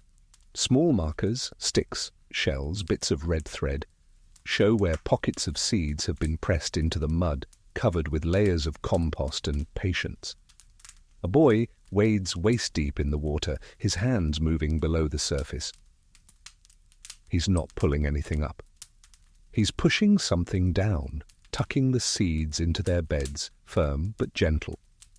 A girl nearby balances on a floating raft of bundled stalks. She carries a bowl of crushed leaves, scattering handfuls over the nursery like incense. It lands on the water in green freckles. Some call it planting, the old man says. Others call it coaxing. This is where new chinampas are born, not all at once, but in layers. First the muck, then the reeds, then branches, stones, soil, slowly built into a mat thick enough to float, then anchored, then planted. A floating island is not made in a day. One girl adds a layer of broken pottery to a muddy patch, not for superstition, though it certainly feels magical, but for drainage. The fragments keep the soil from compacting too tightly. A little breath in the belly of the earth. Another boy stands on the bank, unrolling a mat of woven tulle reeds. He pulls it tight, tucks the corners under with a stick, and weighs it down with stones, the foundation for a future garden. You wade into the edge yourself. Your foot sinks into the muck, not unpleasantly. It clings to your ankle with a soft pull, a reminder that building something new always means stepping into the murky parts. The children don't talk much here. They work in rhythm, each motion a verse. Scoop, layer, press, breathe. They hum now and then, a single note shared between them. It rises and falls like the water lapping at the edge. You glance at the seeds in your palm. The old man watches you, says nothing. You step forward, kneel, and press the blue maize kernel into a pocket of mud near a stake bound with red thread. Then the black bean a little deeper, the amaranth, you scatter over the top, its flecks catching in the dew, like glitter. Now they wait, the old man says. A girl offers you a gourd of water. You pour it gently over the patch, and it vanishes almost instantly into the soil. You step back. A boy marks the spot with a twig wrapped in white thread. That's yours now, he says. You want to laugh or cry, but mostly you just feel still. Around you, the nursery breathes. New chinampas aren't made with blueprints. They're grown with memory and mud, shaped by hands that know the difference between rushing and readiness. Historians still argue whether these floating islands were first created by accident, fallen mats of vegetation that took root in shallow water, or through deliberate engineering, but here it's both. A garden is never just science, never just spirit. It's always some stubborn, muddy combination of the two. The old man sighs contentedly. We should all have a patch, he says, just one, to remind us we're made of mud and time. You look at the wide, messy, beautiful space around you, and you believe him. The sky above the nursery is completely clear now. No wind, no clouds, just stars. Hundreds, thousands. And in the water's surface below, their reflections double the light, above and below, as within, so without. The canoe pulls away, and behind you, in the softest part of the lake, a tiny patch of planted muck waits to become something. Not tonight, but soon. The canoe floats quietly now, as if even it knows not to disturb what just happened. You glance back once more toward the nursery, your nursery now, in a strange, silent way, and though the water swallows it back into shadow, you still feel its presence tugging at your thoughts. The old man doesn't speak for a long while. Then he taps the side of the canoe with his paddle, twice, gently. Last stop, he says. You pass under a low arch of willows, their branches trailing the surface like silver curtains. The canal narrows again, then opens, this time not to a chinampa, but to a kind of plaza. Floating, yet firm, woven from layers of reeds and branches and earth, bordered by maize plants and lined with smooth stones, it's not a garden at all. It's a gathering place, and it's alive with sound. You see a fire at the center, small, smokeless, cradled in a bowl of clay. Around it, people sit on mats or logs, bowls in their laps, conversation rising in low waves. No shouting, no ceremony, just stories being passed like tortillas hand to hand, word to word. The gardeners come here when the work is done, the old man says, or when they need to remember why they started. You step off the canoe, your feet greeted by warm, packed soil and scattered flower petals. A woman passes you carrying a pot of something spicy and sweet. You catch notes of chili, honey, toasted maize, maybe even chocolate. You sit near the fire. A man across from you is telling a story about a chinampa that floated away during a storm on purpose, he insists. It wanted a better view. Laughter ripples around the circle. Another man, older, begins a chant. Not loud, not for performance. Just a string of syllables that rise and fall with the wind, calling nothing in particular, perhaps just keeping time. Nearby, a child carves a maize husk into a bird, another braids bean vines into bracelets. It feels less like a party and more like a heartbeat. You ask the old man how often they gather like this. He shrugs. Whenever someone brings the fire. That seems to be the rule. Whoever builds the fire becomes the night's anchor. Everything else grows from there. Food, music, memory. A woman stands and begins to tell a story of her grandmother's garden. How it grew tomatoes in winter. How the ducks refused to leave it. How once, when lightning struck the far corner, the beans grew in a spiral for a whole season. She said it was the gods drawing a question mark, the woman says. The crowd laughs softly. You ask if these stories are real. The old man leans close. They're true. Doesn't mean they happened. A young boy recites the 5 types of maize and what each one dreams about. Red maize dreams of sunrises, blue maize of caves, black maize of thunder, yellow maize of weddings, and white maize of forgiveness. No one corrects him. A woman near the fire begins preparing a drink, frothy and brown, poured from a gourd into small cups. She passes one to you. The old man nods. Cacao and maize, for memory. It's warm and bitter and sweet all at once, like earth mixed with celebration. As the night deepens, one man stands and begins to hum. Slowly, others join in. No instruments, just voices, low, layered, rhythmic. Not quite a song, not quite a prayer. You join in, not knowing the words, but following the shape of the sound. You become part of it, one more thread in this woven night. Historians debate how much of Aztec life revolved around these informal gatherings. Some say they were crucial for passing knowledge. Others claim they were marginal, pushed aside by official ceremonies. But here, in this place beyond pages and calendars, it's obvious. This is where the garden breathes between growing seasons. You glance across the gathering. The seed keeper is here. She's not speaking, just sitting, watching. Her eyes catch yours, and she gives the faintest nod. You reach into your pocket and touch the seeds again. Still warm, still waiting. The fire crackles low now, embers soft and steady. People begin to rise, stretch, pack bowls and mats. The night is cooling. It's time to drift. You return to the canoe. Before you push off, the old man bends and touches the earth where the fire had burned. Just a finger, just once. You do the same, and then you float.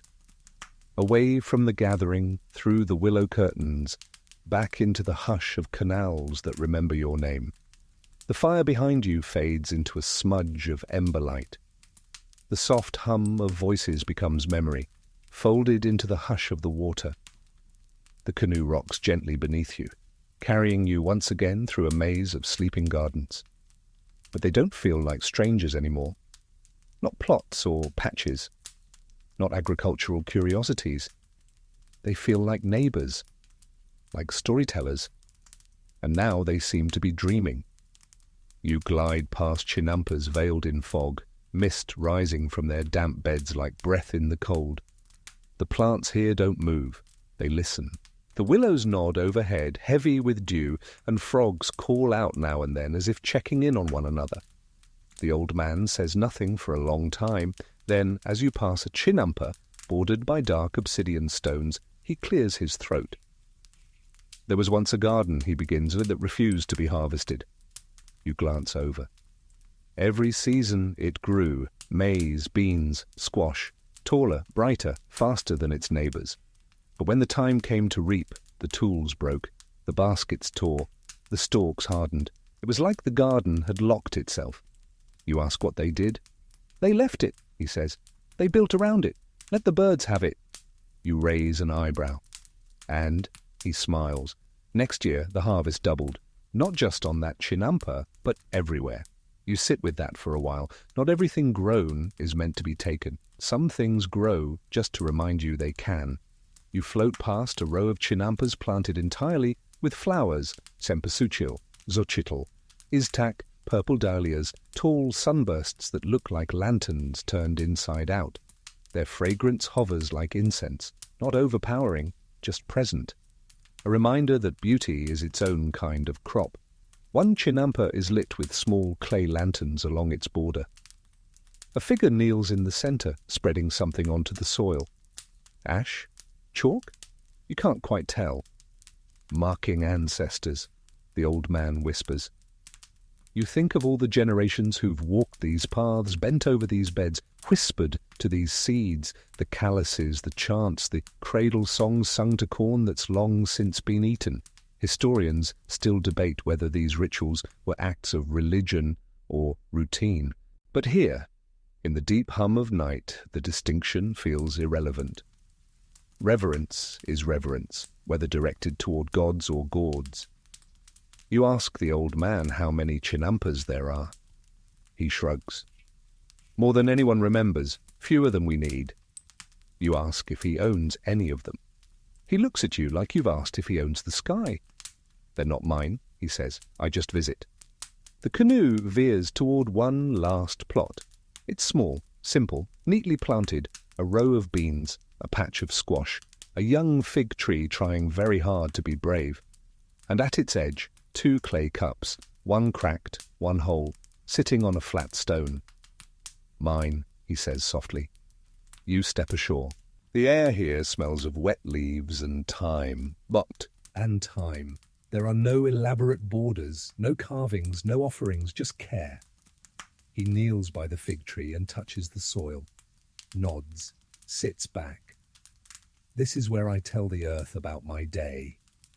You kneel beside him. There's no need to speak. The soil feels warm, full.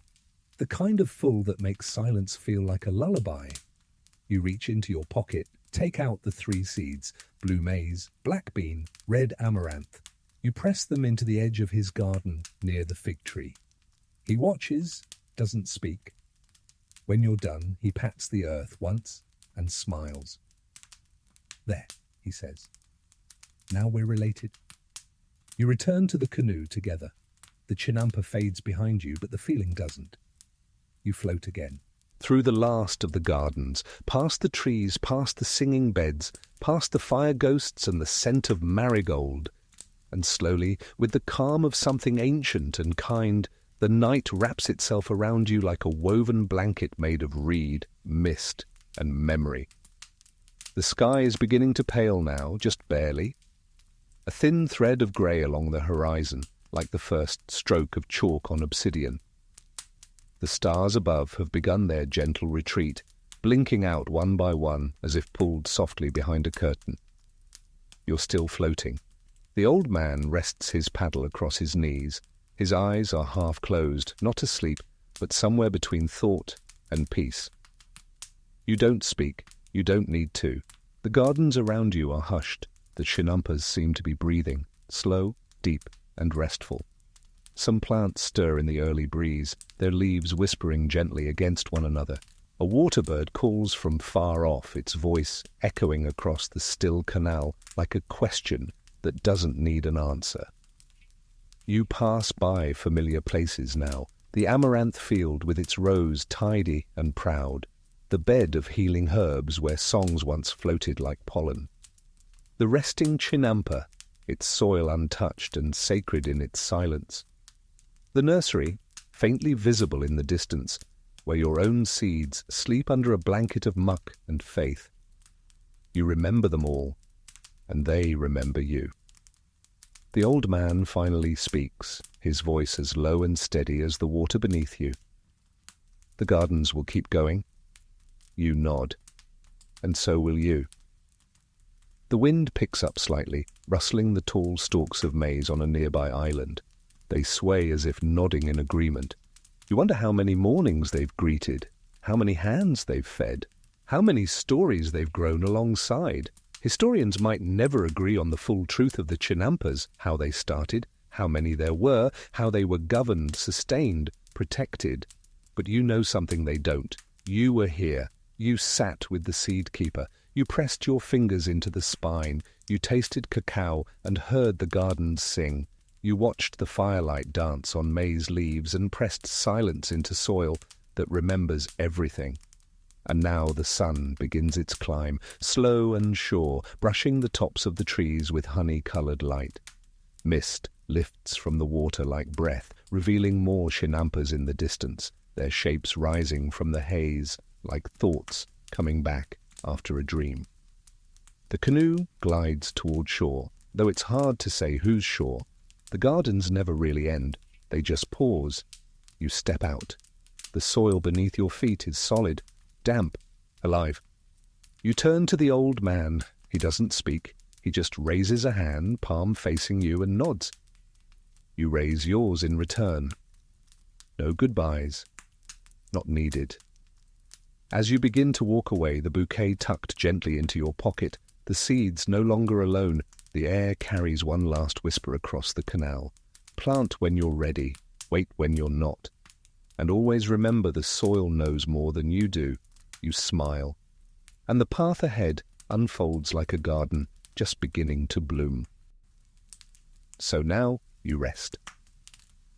You've walked through floating gardens, among maize and beans, among herbs that whisper, and flowers that only bloom when the moon is high.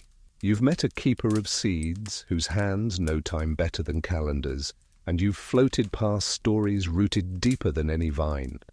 And as the Chinampas fade into the fog behind your eyes, as your breath slows and your body melts into the softness of whatever holds you now, know that those gardens are still there, still floating, still breathing, still waiting for morning.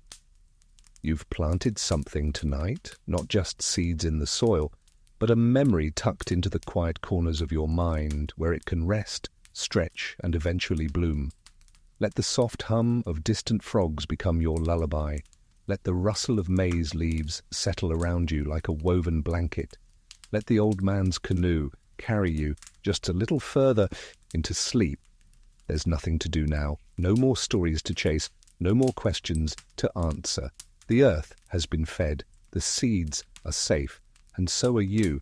Close your eyes, breathe like the garden does, slow and deep and patient, and sleep, knowing that the gardens will be there when you wake. Maybe even dreaming you back.